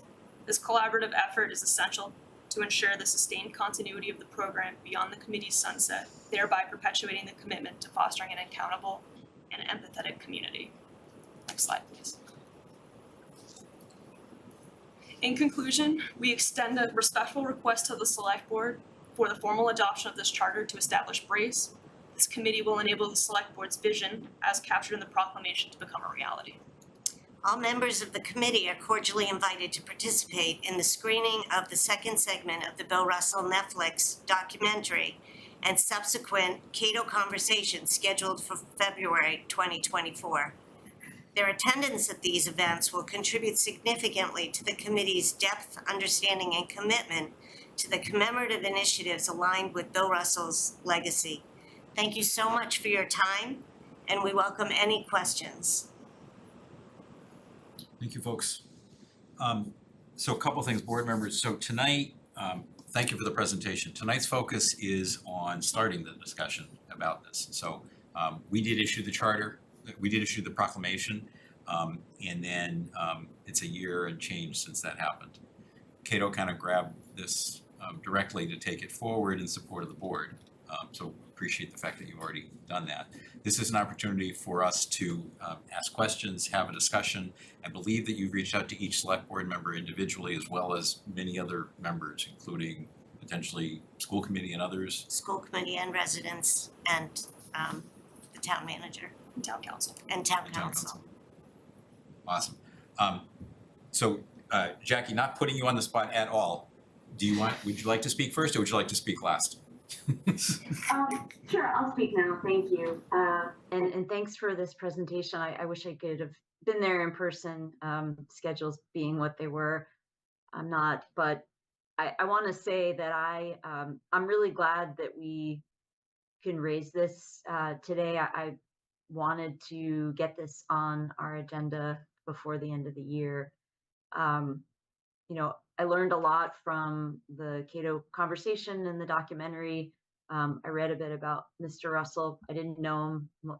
I don't know that any of us did, but one of the stories that stuck with me about him that I read from the Associated Press, and NBA Commissioner Adam Silver apparently talked about this as well in a eulogy last year. And he talked about how Bill Russell was never really a fan of, or you know, was not a big proponent of signing autographs. And, you know, one of the things that both sources said is that he'd rather have a conversation with someone than a signature. And so that rang a bell for me, because I think when we're at our best, we're having conversations. And in a lot of those conversations, we disagree. And, you know, a lot of those conversations get pretty difficult. But I think when we as volunteers are doing a great job, it's when we're having that conversation.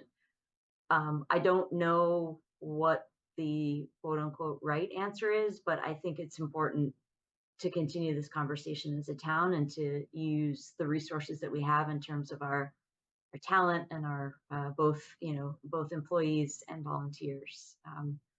So I do have a couple of questions. I think one of the things that if we went forward with this committee that we would need to get some clarity on is, what's the right level of consent needed for, from Mr. Russell's family, and what would that, what would the lack of that mean for the scope of this group? But, again, I'm in favor of, having this group and taking a look at this and using this as an opportunity, to learn and progress. Thanks. Jackie. Can we answer or should we wait? Thank you, Jackie. Please, yeah. So we too have thought about what happens if the Russell family does not want to participate, and that is their absolute right not to. So in our charter, we talked about how if we're going to name an event, even though he's a public figure and we technically might have the right to, we felt that it would be more respectful not to name an event after him without permission to do so. That would not mean that we couldn't necessarily include the reasons for why we're doing this or mention of his history in Reading, because we want to grow as a community. And as James Baldwin said, we need to acknowledge this in order to move forward. So we do have contact information now with the Russell family. And we intentionally wanted to leave a lot of control to the committee, because if we tried to make all the decisions now, then why have a committee? So this would be something the committee would need to discuss and figure out how to move forward and write the letter to the family to explain what the specifics are. But it is a very serious question, Jackie. Thank you for asking it. Other board members? Chris? Thanks, Mark. And thank you all for the presentation, and thank you both for prior presentation a couple months back. My tie-in is the same as Jackie's. I mentioned it to you then. I like that you're gonna notify his family. I think the one catch in this is the committee is named after him technically already. And the write-up that Bob is gonna do tomorrow in the newspaper is gonna end up calling it the Bill Russell and start using his name kind of committee. So I'm not sure how we get around that aspect. But if his family signs off on it, I'm in full favor of this, obviously. You know, I know they have their own charities, but I know this is gonna be somewhat specific to Reading. So it's good in that nature. And my other question would be that now that Albert Pless is here, have you guys had a conversation with him yet, and he's in full support, full steam ahead? Yes, I think he was planning to be here, but we started early, so I don't know if he's Yes. gonna, We started early with everything. that's So- not a bad thing. Yes. And then the other thing, I know, one other question was whether or not the position was gonna be moved out of the library, and I know you and I, Linda, thought it was getting moved to the town, and now it doesn't seem that it is. So where do we kind of stand in that aspect, Fidel? Is it gonna remain in the library? Because to me, it seems as if the library should be doing more with this, if that's gonna be the case, if it's gonna remain there. Can I just interject? That's a Mhm. whole different conversation about where the Office of Equity and Social Justice is gonna be, is not directly related to this. We state that at the end of the charge, that the town manager and the committee will decide where this goes from here. And again, it was a choice to make sure that the committee felt empowered to figure out where the best place was for the continuation of this work, because the goal is to have an annual event. And so where the director of the Office of Equity and Social Justice sits, he is an employee of the town, whether he's in the library or whether he's somewhere else. So this doesn't hinge on him. I know that it doesn't hinge on him. It's more of that I was just going over the questions that I asked you both when we had the meeting back then. So that they're still the same questions now that I had. But I guess it's open-ended to that degree. But no, I'm in favor of this committee going forward. I think there is a lot that has to be discussed and hashed out, and it seems like you have the foundation here for how that's gonna work. So I'm excited to see what comes from it. Thanks, Chris. Karen? Sure, thank you. Thank you all again for all of the work that went into this. We really haven't had the bandwidth to take this on, so I am grateful for you doing this, and I appreciate the sensitive nature in which you're doing this with respect to his legacy and his family's wishes. And I also see and hear that so these questions have been helpful just because I understand more of our DI director's involvement and that he's gonna be central to figuring this out and your action plan, is that, or not, okay, maybe the. It's just under this, right now, it's an ad hoc, I don't need to be talking to him. Well, you mentioned he's a staff person, so a lot of our committees do have a staff liaison. I feel more comfortable knowing that he would be involved, is my point. It's because he's here to help us through difficult conversations like this, but, so that's just my feedback. And the only other thing that I like about this presentation is because a great annual event like our MLK Day event, it takes a lot of volunteers, it takes money. And so what I'm hearing is that the end of this ad hoc committee, you are hoping for a transition process. And I also see in here that you will seek out funding for that, because none of us can guarantee that there'll be budget for this, but I would love to, I support this initiative. I learned so much more about him over the past year with his passing and with the Netflix documentary.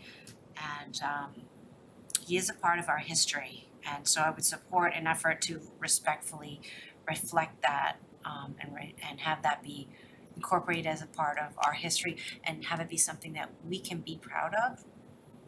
So I think if I'm understanding most of what you're trying to accomplish here, this is great. I appreciated the conversations you had with each of the select board members as well, so.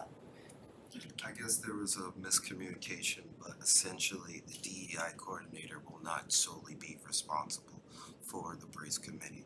It will be a committee of town folks and other folks as well. Just like when I was growing up, they always say it takes a town to raise a child. And that's the way that we encompass going about it. It's a collaborative, equitable effort. I do absolutely, yes, an ad hoc committee is always staffed with town residents, and I definitely understand that. I do find that a lot of our ad hoc committees do have staff support though, so again, thank you for going to the effort. And presumably he was like willing to at least lend a hand, he didn't say, no, I want nothing to do with you, which would leave you trying to find another staff member, so. Yeah, absolutely, this is a committee, I'm not hearing that this is a staff-led initiative necessarily, I'm hearing it's a staff-supported initiative, does that make sense? Yes. All right, so we're on the same page, okay, good. So in this charter, we actually say that it's the select board and the town manager, so you would have the prerogative I would assume, you would have the prerogative of appointing a staff person to work with it. Okay. But it's under it's an ad hoc committee of the select board. And the proclamation gave the responsibility to the town manager, so that's where we left it, because that was where your proclamation was. And granted that, I'm gonna cry when I say this, that our esteemed town manager will not be with us and there will be a transition time. So I'll speak for myself, I would hope that that will not slow down the process, because the select board is still in the position of establishing who would be that staff person or how this would go forward. Okay, and I do see you included a charge, which I missed before, so thank you again for doing that. Perfect. This is a nice, complete presentation. All set? Yeah, thank you. Carla?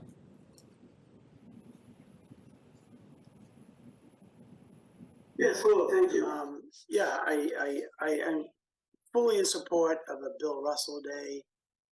And I just think it would behoove us to send a letter, to not form a committee, to send a letter. To me, that seems backwards to do that. So I would encourage someone to draft a letter and send it, because I think not using the name kind of defeats the purpose, because his name is everywhere in that presentation that you showed us tonight and what I saw in private. And also, town staff, we're a nighttime government. I'm a little concerned about, town staff and who's going to keep minutes. If the committee's going to keep their own minutes, I'm less concerned. But if we're going to dedicate Caitlin or Jackie or somebody to do these minutes, then that's another burden for our full-time day staff. And just to point out, our proclamation does not say form a committee. So I know we're all aware of that, and I'm sure I would have asked a lot more questions back then if it said we're going to form a committee, but it says recognize and honor. So we can easily do that without a committee. and help with our new DEI director and some volunteers. So I'll wait to see how this goes forward, but I would love to see a letter sent in advance, and that would help me make a better decision when we do decide to discuss this further, probably next year. But I think that would serve us all well and serve the committee that is determined to be named well as well. Not to form a committee and then send a letter and then not get the right response. And then, okay, what do we do now? We have this committee. So that's where I stand. Fully support Bill Russell and his family, and to have a day to honor him that we can pick with the family support or without the family support. I'm picking the day to honor him, but I think we're going about it the wrong way right now. Great effort, great way to honor him, but I think we're have to slow down a little bit and at least send a letter first to know how the family feels about this. Thanks. Thanks, Carlo. Sorry. Sorry, please. Can I absolutely. reply? So there were a couple of questions in there. In terms of the minutes, we actually recognized how overworked our staff are at nights for meetings. And so in the charge, we actually wrote that the staff could help us process the minutes, not necessarily write them. So when I was chair of the Human Relations Advisory Committee, we appointed someone on our committee to take the minutes, and then we sent them to Laura Gem, who processed them. So this would not obligate the staff of the town to necessarily take the minutes. The committee could appoint someone. And the reason you're questioning about forming a committee was because it's evident that this was beyond the bandwidth of the select board, or it would have happened a year ago. The select board, I live with one, to be honest. And life is full, and you guys are doing a Herculean job for our town. And to add on top of that, the planning of this event is a huge expectation. So the goal of forming the committee is to help it happen, to establish the structure, as we say, and the funding mechanism. And then once that structure and funding mechanism is established, then turn it over to the staff person who can keep that going, whether that's by another committee formed or whether that staff person adopts it or whether it rotates. This is stuff that the committee will decide. We didn't want to decide for the committee because we haven't done all the research the committee would do. In terms of the name of the committee, that's a good discussion point, and the goal was to follow through on the proclamation, which uses his name. And in talking to our contact, it was felt that it would be better to reach out to the family once there was a plan. And so that's why we thought it would be better for the committee to write the letter, because those people will be committed to this ongoing effort, as opposed to us, who are making this proposal of the charge to the select board and don't know exactly what the decisions of the committee will be. So I don't know what the answer is about Bill Russell's name being part of Brace. Maybe it's adopting Brace as the name of the committee. I don't know the answer to that. And thank you for bringing it up. I hadn't really even thought about that because it was following with the proclamation. Honestly, the only thing I have to say is you can't have your cake and eat it too. So it's not fair of him and his family to be celebrated for his accomplishments without acknowledging what he dealt with in this town. Even similar to people like me who grew up in this town. I didn't win 11 championships. He did. He's a Boston Celtic. I'm a former Reading Metco student. I put my body on the line. I won you guys championships, things of that nature. You don't get to celebrate his accolades without celebrating and acknowledging his struggles. And I think we're starting to stem away from that, and we need to focus on that. That is huge. And I think we're jumping to the celebration part, and it's not fair. We need to go back and we need to be equitable. We need to work together. We can create a very great dynamic of allyship within this town, and we can be a light to shine on other towns on how to embrace equity and how to work together through problems. Nobody wants to talk about this. I do. Most of us do. We want to. We want this to work out, and we want you all to helpfully be a part of this and put it in the right direction. That's all we ask. Thank you. So let me weigh in. I haven't done so yet. Couple of questions. First, when did town meeting declare that we would have a Bill Russell Day? You had that in your last presentation. 1963. 1963, and this is 2023, almost 2024. Right. So we've had a good amount of time to work on this. We just haven't been able to kind of get it done. Then we had our proclamation from 2022, and again, I think we didn't know how to do it. I think we agreed that we wanted to do it, but we didn't know how to do it. So I think what Cato has brought forward is a way to do that through a committee, to not kind of declare what is and what isn't, but to have a group of folks engage with that. I did note that the Office of Equity Social Justice does, as you propose, have a member that would be part of the 7. So in terms of questions about involvement of that part of the town, I think that's built in, as you've already proposed. And as an advisor. And as an advisor. So yeah, it was actually a designee, I think, that you indicated from the office, and then potentially him as staff as an advisor. So I think, you know, you've done a nice job starting to think about, okay, how might we handle that?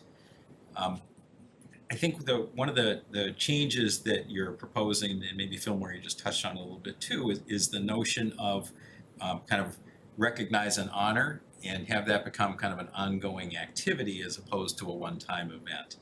And you've also proposed to work on gaining funding to accomplish that. So I don't want to call it a burden on the town, but it wouldn't be an obligation on the town, but rather something that is getting put together in this structure. I like the idea of it being the committee puts together kind of the first set of events, and then it figures out where does it go from there. And then I don't know necessarily that that's going to be an easy thing at that point, but the notion is that it kind of gets it kick-started. And again, we need assistance in doing this. The board by itself can't get it done. Town meeting couldn't get it done. We need help. So I think the idea of an ad hoc committee is right. I think that's what we do when we're looking for some outside help and guidance. I think this makes good sense to go through it. I think to Carlo's point, and also to the point you guys were bringing up about how do we talk to the family, I think what you're proposing is right in terms of thinking about it with a plan. And I also think Carlo's right. I think there's an advantage to having that happen sooner than later and really kind of initiate with things and see if this is something that they want to support, they want to acknowledge, they want to deny, they want to destroy, whatever it happens to be. It'd be good to know that sooner than later. But I think just coming to them with kind of a big notion doesn't accomplish that. So I think what you're suggesting is right. And I think, Carlo, to your point, what you're asking for is something it would be great for that to be an early task of the group as they're getting their footing to figure out, okay, how do we reach out? Here is what we're thinking about, and see if there is going to be engagement or not. I too have the same set of questions that my colleagues brought up. You know, if for example there were a scholarship that was developed, and if the family is not willing to have a discussion about it, then it gets awkward. It gets really awkward. Not asking for an answer on that, although you can offer one in a second. But I think that each of us is trying to figure out how does this happen if we're kind of trying to avoid it. So it'd be great to maybe engage sooner than later and figure out where it's at.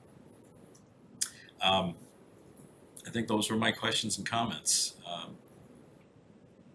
I like the idea of it being kind of an ongoing sort of activities, but it has to have its own life to be able to do that. I think just kind of adding it on is probably makes it very difficult and probably isn't going to give it what it deserves at the end of the day. So do you want to respond? I have a couple of responses at the risk of speaking too much. We've worked together on all this, and I want to acknowledge the presence of a lot of Cato members here. We're really grateful you're all here. And our thoughts as we're expressing them have come out of our conversations together. I want to clarify something Chris said. We are not looking to the Russell family to be our charity. We are not talking about asking them for money. We would not be another charity of the Russell family. That's not what we're looking for.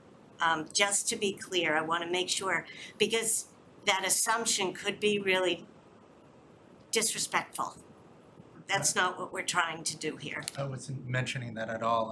I mentioned that they have their own charity that they have set up, not that you're going to be pulling from that. It's more of setting up an equivalent, but like I clarified that it's more Reading focused as opposed to their charities doing everything over the state or whatever. This is more finite here, so I'm not saying that you were asking for funding or anything from them. Yeah, it's only, No, not this at is a all. Reading. Yeah, yep. And then, in terms of the name of a scholarship, you know, if the committee so decided and the Russell family did not want their name attached, then it could easily be a civil rights activist scholarship. There are many ways for a committee to think about framing these things, and depending on how those conversations go, if they go, you know, the point is creating in his vision of an inclusive, equitable, and welcoming community. So even if they don't want his name attached, that's still part of this proclamation to move this vision of our community forward, in parentheses in his name. But if they don't want that, we still have the work to do because of our history and because of what continues And- per reports. And regardless of that, there's still an ugly truth in America that we need to understand and we need to start working on. So regardless of Bill Russell's name being used in this proclamation or this committee, there are still issues at hand between communities and in the US today that need to be addressed. So whether the name is A, B, C, D, G, or whatever you want to call it, it's still an issue that we need to address. Again, I'm a Reading Metco alumni. I grew up here. I studied, I did everything. And I didn't want to talk, my team's been telling me not to talk, but here you go. So I just want to let you know that essentially the academic way in which I was brought up, I didn't learn much about my own history. All I learned was that I was 3/5 of a man and that I was a slave. I didn't learn about any of the plights of other successful people in the United States. However, I have the opportunity to be taught by my father. And he taught me how to stand up. Stand on what you believe and stand up. And when you shake someone's hand, you look them in the face. If you have a problem, you address them. You put your shoes on the same way every day. And with that being said, I personally feel that I didn't have the opportunity to learn about a lot of Black figures in my academic career growing up in Reading. And through this proclamation, it is a start in the right direction in order to fixing those issues in Reading and beyond. I gave you all Cato. I gave you all Sharper. I've invited you all to these several different events. I think we're going in the right direction. Regardless of name or little entities that are involved, it doesn't matter. This has to go through. This is bigger than us, all right? We need to close this chapter, all of us. Thank you. Other members, any comments, questions? I have one, Mark. Carl, please. Listen, I met Philip briefly, didn't have any in-depth conversations with him, but I agree with everything he said, but you don't need a committee for that. that's the opposite of what we're talking about. Civil rights, we're talking about people, we're talking about human rights. I mean, if we need a committee for that, we need a committee for a lot of other things. So I think we got a little off track there. And you know, if this group of people came to our board and said, we want to form a committee about civil rights, or we want to form a committee about, you know, pick any topic, that's not what we do as a town. I mean, but Bill Russell is specific, so that's different. But if we're not going to use Bill Russell's name, that's, you know, it changes things a little bit. You know, that's all. I'm not saying we can't do anything. Bill Russell Day, full support, volunteer. That can be volunteer led. We don't have to form a committee to have a Bill Russell Day. Not in my opinion, anyway. But again, we can't just let this get personal, even though it might be personal for some people. But we can't just form a committee to form a committee. That's just my opinion. We have lots of committees in this town that do a lot of good work, but I just want to be careful here. That's all. Thanks. I think one of the things that I thought was really good in this proposal was that we're acknowledging that we as a community have decided to fund an Office of Equity and Social Justice, or I think maybe DEI is kind of its new name. And some of the issues that you were just talking about, some of the things that Carla brought back, I think lie squarely there in terms of how this community needs to engage on a lot of those issues. One of the things that I think is really good here and important here is the opportunity to be thinking about how the town kind of makes good on a commitment that it made, and makes good not in a thank goodness it's done sort of fashion, but in acknowledgement, I guess is probably the right word here, and that there's an ongoing aspect to it. I think that does require a committee, and the select board, as we know, and even town meeting from 1963, I think. hasn't been able to do it itself. So I think engaging the community to do it is what an ad hoc should be doing. So I think that part is right. I think we just want to make sure that we're tackling something that we need to tackle and we can tackle with this initiative. Other initiatives need to be there too. But I don't think that this activity is that initiative. We have taken strides, we've dedicated staff time to make sure we're working on it. Is it done? No. It's gonna take some time to get it done.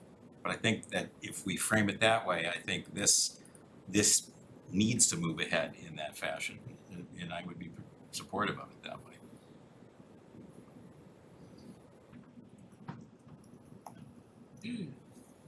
Thoughts? Jackie had her hand up. Oh, I'm sorry, Jackie, go ahead. Unless you put it down.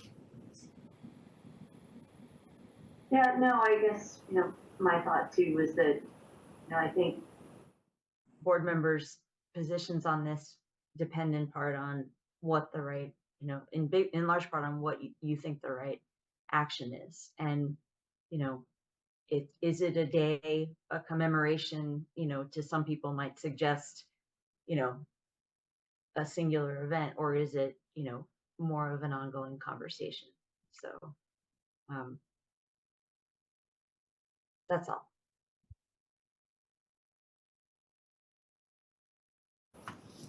Thanks, Mark. Yeah, I could see more than obviously a day. I could see a week, a month or something at the library, a whole section devoted to his career and accomplishments. I mean, I think that is, I always hark things back to non-political kind of ways of thinking, and we landed on Mars and nobody gave a hoot. It's not the word I used, but we landed on Mars, no one cared. We landed on the moon, forget about it. Everyone was all, tied to their television. We landed on Mars and it's a blip. The high school doesn't even do anything about it. Like, it's more of having something with a section and just displaying and, and just having kids, you know, maybe from all the various schools come in and visit, et cetera, and learn from it. Because you have the basketball aspect to it as well. So that's where you can tie in, you know, the day-to-day that people are just playing basketball and civil rights and everything else that comes back to what he did. So I think it's more than a day, but obviously I'll save the ideas for when things happen, but thank you. Okay. One comment and then a question. So I'll just say from my perspective, I've been thinking in the last couple of years, since so many of you have been bringing this to our attention now with his passing, is that for such an important personage with a clear tie to Reading, I've always been in favor of looking at some way to honor him physically, so that as we're going about our lives in Reading, we would pass by some sort of memorial and remember, and it would also communicate to visitors to our community, you know, why, just as we, was it Alexander Hamilton we celebrated recently? No, who? Lafayette. Lafayette, Yeah. merci. Lafayette, yeah, so Lafayette, it's not a large memorial, but it is a written, very visible memorial in our center. I mean, that would be a minimal step, and then, so I'm just gonna say that, I'd love to have a positive honoring of his legacy and recognition of what mistakes were made, and also, to your point, wrapping up what town meeting not wrapping up, it's a bad choice of words. Acting on. Acting on what town meeting started in 1963. So then my question, that's my comment. My question would be, so what would our next steps be? Review, discuss this charge a little more. We would, if you would like this to sunset approximately at the end of 2024, I wouldn't want to wait too long to decide whether we would go or no go on this as a board. So I think that is our kind of next step. What is our next step? What do we want to do? So Jackie, I think your intention, as you stated, was to get this in front of the board in 2023 to get it started, and to come back to it probably in January, and to talk more about it and figure out where we as a board want to take it and how we see it going forward. The goal as laid out is to get this done in 2024, if I'm understanding correctly. So so we need to probably see if we can make some decisions sooner rather than later. Might also suggest that, so this was kind of discussion number one and presentation, and very much appreciated. And the board probably needs to kind of think about this, think about other questions that we may have, talk about it some more, and then figure out, hey, is this mission, committee, structure, all those pieces where we want to go as our next step? And if not, how are we going to get it done? I think that we've proven to ourselves that by ourselves we're not going to get it done. So, other thoughts on that?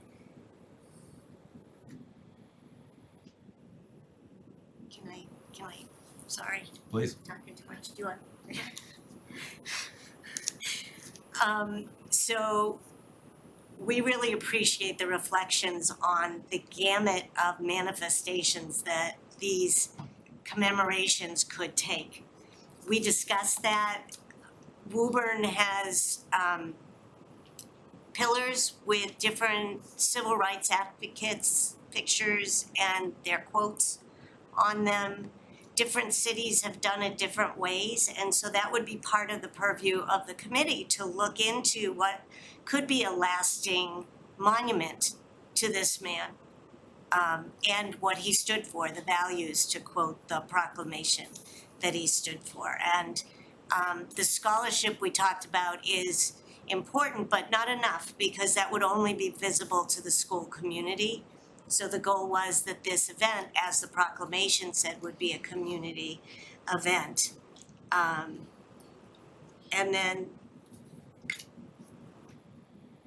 yeah, okay, and also, to the point about how important it is to put a structure to how these events will start to happen, to recount the conversation around the time when you were doing the proclamation, it was actually suggested that it would be done for his birthday in 2023. So in August 2022, the proclamation was made with a suggested goal of having an event in February of 2023, sorry. And so that's why Cato has worked on this, because the expectation that the select board can have the bandwidth and the town manager can have the bandwidth to make this happen. We really appreciated the town manager working with us on this idea of having the committee. Which is one of the things. So the way that we have traditionally used ad hoc committees is on topics where we're seeking advice, and that the committee would come back to the board with their advice. Again, not 100% guarantee that the board is going to endorse it completely, but it's us seeking advice and seeking from the community, from folks who have more information. And I think, Karen, you mentioned the bandwidth question, right? Yeah. Folks who are willing to put in the time and effort to come back thoughtfully with what we might do. So I think that, to me, that's what an ad hoc is for, and it would make sense to approach it that way. And I think figuring out how to structure that so that, I'm not going to use the word comfortable because I don't think that's the right word. I think this is a situation where we're going to be uncomfortable, probably appropriately so, but able to move ahead with it, I guess is the way to put it, and whatever that means in terms of comfort or other things. The community needs to make some decisions, and either we're going to do something or punt, or we're going to get help. And I think what your approach is get some help. So, last thoughts? Karen? One concern I might raise is that clearly all of you have worked really hard on this, and this is your heart and soul is in this, but I'm looking above the proposed makeup of the committee, and I see you not being the major voice of the committee. And in terms of bandwidth, the select board's not the only committee that is also suffering bandwidth issues, so unless you already feel like you have people that have raised their hands, and maybe you do, because I haven't asked that question. Do you feel like you probably haven't even taken it to any of these proposed members? How comfortable, so I guess that would be another option. If maybe changing up the proposed membership, I want to make sure as Mark stated it, you come back, you're authorized by the select board, you come back and you give advice, and you have a charge that says exactly what you are charged to do and who will support you. So, but you can also define the membership any way you want. I noticed there's nothing wrong with the way you proposed it. It sort of mirrors the way some of our other ad hoc committees are. I guess I'd like to interject. This is not Cato's responsibility. This is our responsibility. And it seems as if we're playing hot potato, throwing it into someone else's lap so that they can deal with it. It's not gonna work. We all are in this together, all right? We have our own things within Cato that we deal with, such as, and we deal with our own things within Cato. The DEI coordinator has his own things that he has to deal with. And it's just between two organizations or maybe other subcategory organizations that every time some sort of social injustice or social thing needs to be addressed, you guys just put it on our laps. It's not gonna work that way. It's not the point of this ad hoc committee or any of this. It's for all of us as a town to fully take up responsibility. Unfortunately, I can't be a member of this ad hoc committee because I don't have residency in Reading. Yep. However, we're all in this together. It's not Cato's responsibility to pick up the work on Bill Russell. This is Reading and us together as a family doing this. Thank you. And in the membership list, we actually say a lot designate of, because in acknowledgement of how busy our elected officials are. So And for staff. instance, and staff. So they have to be by Reading Charter residents, as Phil mentioned. So there can be designates that will be responsible for keeping their committees up to date. But then that second piece, well, there are two other pieces to that. One is the associate members, to ensure that there's always someone there for quorum. so that conversations can happen, even if a full-fledged member is not there. And that was decided by town meeting, I don't know how many, 6 years ago, whatever, that could happen, more than that. Anyways, associate members can vote when a regular member is not there. And also, that third component is the advisors, the town departments that would be kept apprised and would be listened to in terms of the realities of plans. Like if, an example, if there was a plan to do a basketball tournament in Bill Russell's name, if we had permission to use Bill Russell's name, or if not, in terms of civil rights or whatever, it would be the combination of basketball and otherwise. Of course, the recreation department would need to be consulted about using fields and what's available when, and the high school would need to let the committee know when the fields are being used by the high school teams. And so to Phil's point, it needs to be everyone working together to make this happen. And Cato's offering to work seamlessly was the word with the committee and future committees to enable this to happen. And the reason I ask is because I don't wanna create an ad hoc committee that is not successful. I wanna make sure I didn't create this charge, you were the passion. I think our job as a select board is to support what the community wants. But you were the ones with the passion. So anyway, that is really just my concern, that if we create an ad hoc committee, that you are able to get what you want to achieve and what you've defined so carefully done, so that we can further support it. We've been working with Cato for 5 years. I've been running it. We're not gonna fail at this. Might be struggling, but we. You're not on here, so I mean, so I gotta raise it as a concern. Alright, but there's no failures in this room, trust me. There actually is, in the advisors, he's the President of Cato. Cato, yeah.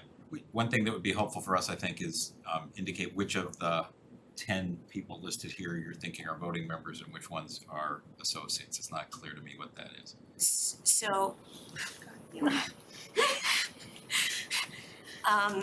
so when we were thinking about that, we were realizing that the higher number you go than 7, the bigger the quorum is, which makes it harder to gather. And thank you, I think it was Jackie that brought that up during our meeting.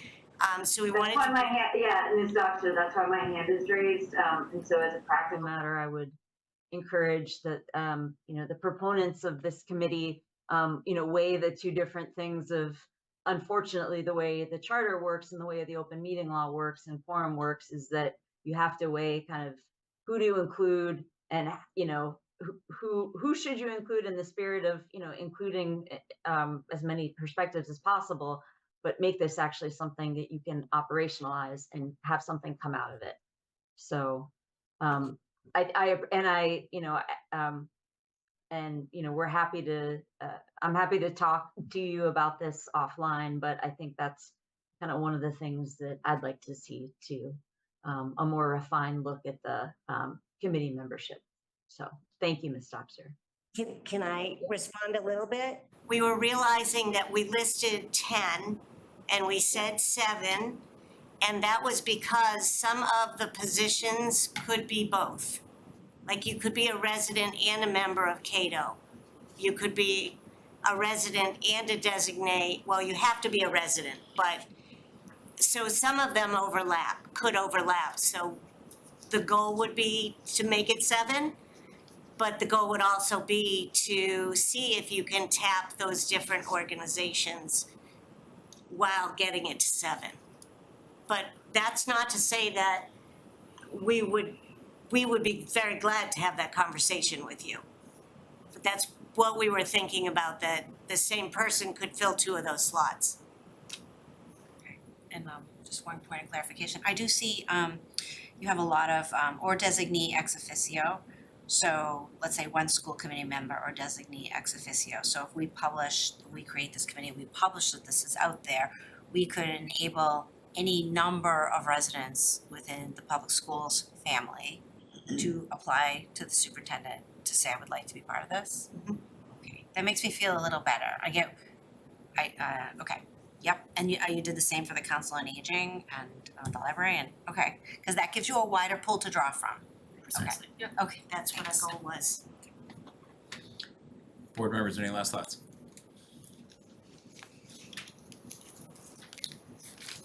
I notice you have a number of members of the community. Anyone that wanted to share for a moment?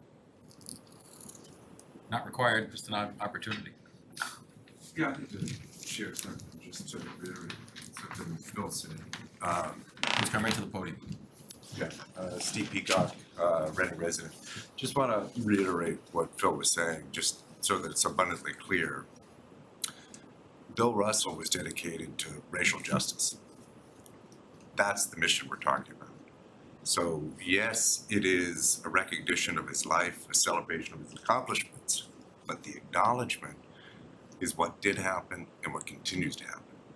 So the objective is to address now, today, what happened then and what happens today.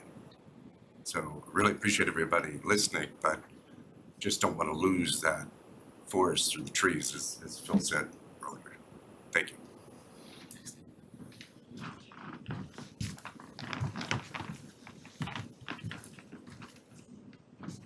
I know they put on the presentation, but I'm gonna charge this community to put their money where their mouth is. And I'm gonna ask that we stop saying, oh, we have a lot to do, we have a lot on a plate, we have not enough funds, we have not enough people to do it.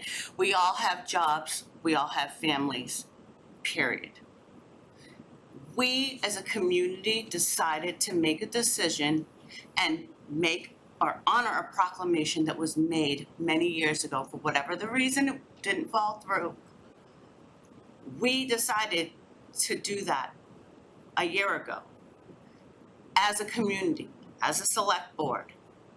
And I feel like putting it off on any other organization, whether it's Cato or anyone else, to say, well, February is how many months away? 2.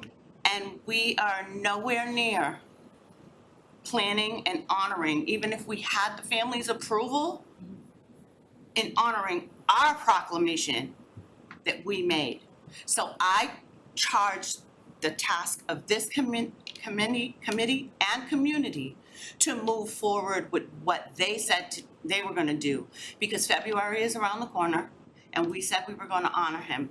Whether we do something small outside of this and move forward with this proclamation this proposal that was brought to you tonight is something different in addition to the proclamation that you signed.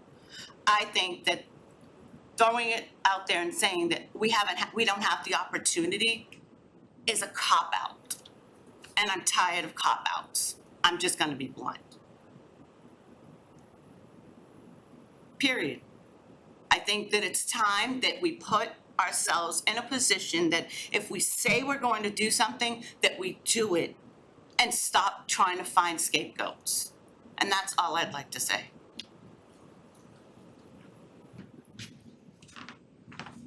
That is another member of Cato. We're all dedicated individuals working really hard on this. This wouldn't have even transpired half as far without me really pushing on my members and volunteers for this project. We've been working on this countlessly, and we're starting to lose the focus based on wordage, you know? When I show up to Reading or any of these meetings, I give it all I got, you know? I was raised here, you know? My father, my mother, they worked hard to put me in the schooling program, and I'm a product of that. But there seems to be there's this silence, or there's this elephant in the room of nobody wanting to take responsibility of it. I've given you so many opportunities to openly talk and work on this, and this is what we presented to you. This wasn't something that was just brought up a week ago. I was trying to present this project prior to Bill Russell's passing. And it just so happens that he had passed away. I don't really want to speak much, and I don't really want to get too in depth, but I guess I just want to leave it as this. If it was Bobby Orr, if it was Bob Cousy, or any of those other individuals, would you guys act the same way? Or is it just because it's Bill Russell? So that's the only thing I want to say. You know, we're having such a hard time celebrating and acknowledging our past. This is the deepest rooted problem in this country. It's like Malcolm X said, you know, America lacks the acknowledgement of the knife that is put inside my back. America would not even acknowledge the knife wound on my back, or even take the knife out my back, or even try to heal the wound. That's our problem in this country, and it's showing right now. Thank you. You guys have a good one. Thanks. With that, I think I say thank you folks for coming in. Appreciate the discussion, the start of the discussion, and we will take it forward to a next step. Thank you very much. Thank you. Thank you. We have 2 items left on the agenda, future agenda items and meeting minutes. Why don't we take a look at the future agenda items on page 40?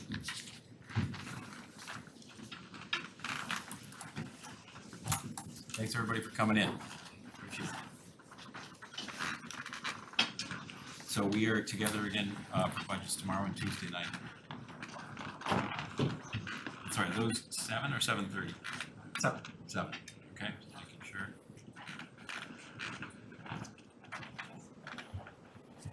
Tuesday, 7, great. Okay, any other items for future agendas? I think as a future agenda item, I think we have set up another discussion, our next step in this discussion. I don't know exactly where it fits, which date, but I think it should be something that we take on early next year.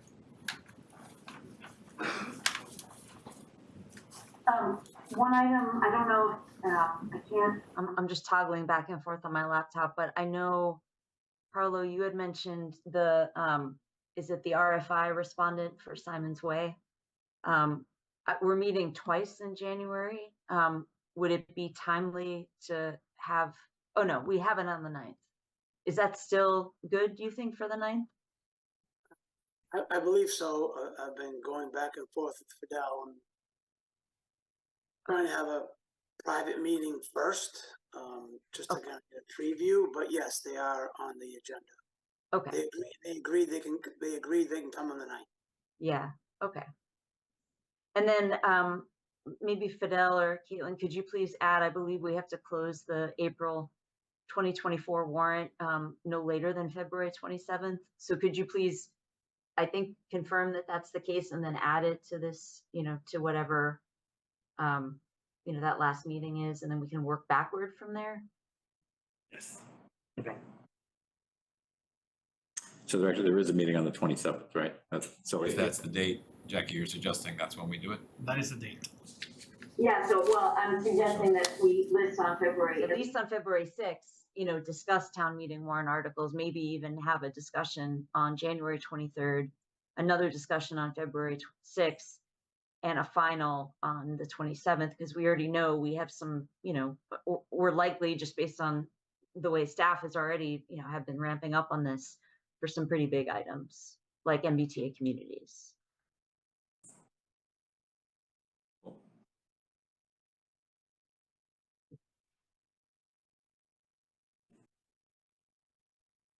Anything else, Karen? Yeah, did we have a date in mind? For an overview of the DRT process. I don't see it on this list. That's right, DRT. Exactly. Design review team process. Design review team. Right, you don't even know. Karen and Fidel, who would be the staff person on that? Probably would be Andrew McNichol. Okay. So maybe, Fidel, could you please check with him on, when he could be ready to give us an update of that? Sure. Yeah, I mean, as you know, He's probably tied up the next, so he needs to have the MBTA Communities article written before you close the warrant. So he is on high gear with MBTA Communities probably now until February 27th, but I will definitely ask him the question. Okay. When should we revisit CPA? Because if we are gonna form a study committee.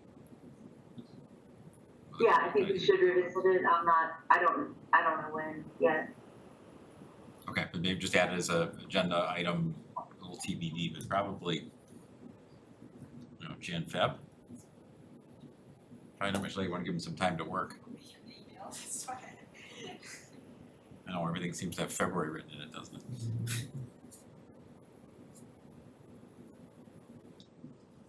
Chris? Thanks, Mark. Has this discuss early Sunday hours at rec fields always been on there, or did that just get added? Years. It's been on there for It's years. not always, but it's been there for a while. So why don't we just get rid of Cross it if we're not, what time, is there really separate hours on Sunday for So fields? we can't discuss it. We can't Well, I'm discuss just- it. That goes- We can that discuss breaks getting open rid of it meeting because law. it's been on here forever. We can discuss crossing it off, that's administrative. All right, well, I'd be happy crossing it off. If somebody brings it up again, we put it back on. Maybe we could take it off and then have a discussion about whether there's something that's there or not. There's some history. if I can ask Fidel, do I get a fine if I play kickball at 6 in the morning at Memorial Park? You know, we can't You get discuss worse than a this. fine. We're like, you're off agenda. I know you don't want us to get an open meeting law violation. I think those days are behind us. They're not behind us, it's still a law. What else on agenda? Anything else to add, or are we good for now? Can always send a note to the chair if there's something else. Carlo, go ahead, I'm sorry. Looks like you had something. No, I'm good, I'm good. Okay. All right, we have one set of meeting minutes from the November 21st meeting. Take a quick look at those. Yeah. Caitlin, did you get any feedback from anybody? I did not. I have just two little changes, the names of the public speakers. I'm just going, and the name of the club is the North Shore Skating Club.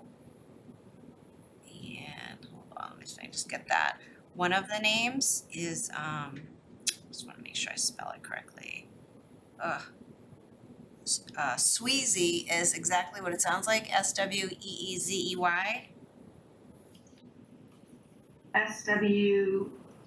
SWEEZEY? Yes, thank you. Okay. And then Shannon, I don't even know how to pronounce this. Shannon Nuth, KNUTH. That might be correct, but I just wanted to let you know that she is actually the president of the North Shore Skating Club. Sorry, can you spell her name again? This KNUTH. Okay, right, so right now it says KANUF.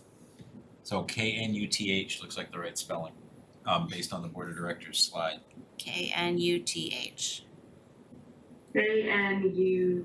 T is in Tom, H Harry. Thank you. Any other changes?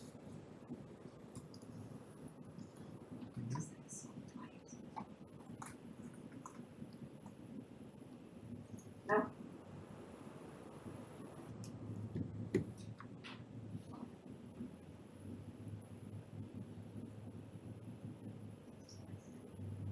Okay. Do we have a motion? Motion to adjourn. Oh, no, that's not the motion I was looking for. Didn't hear that one, sorry. Sorry, motion to, you wanted a minutes motion, okay.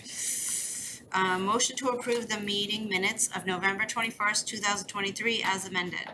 Is there a second? Second. Thanks, Chris. Any discussion? Not appearing. Let's take a vote. Jackie, Yes. Carlo, Yes. Karen, Yes. Chris, Yes. and Mark, yes. We are 5-0. Now we would entertain a motion. Motion to adjourn. Is there a second? Second. Thanks, Chris. How do you vote, Jackie? Yes. Carlo, Yes. Karen? Yes. Chris? Yes. Mark, yes. We are adjourned. Thanks, folks.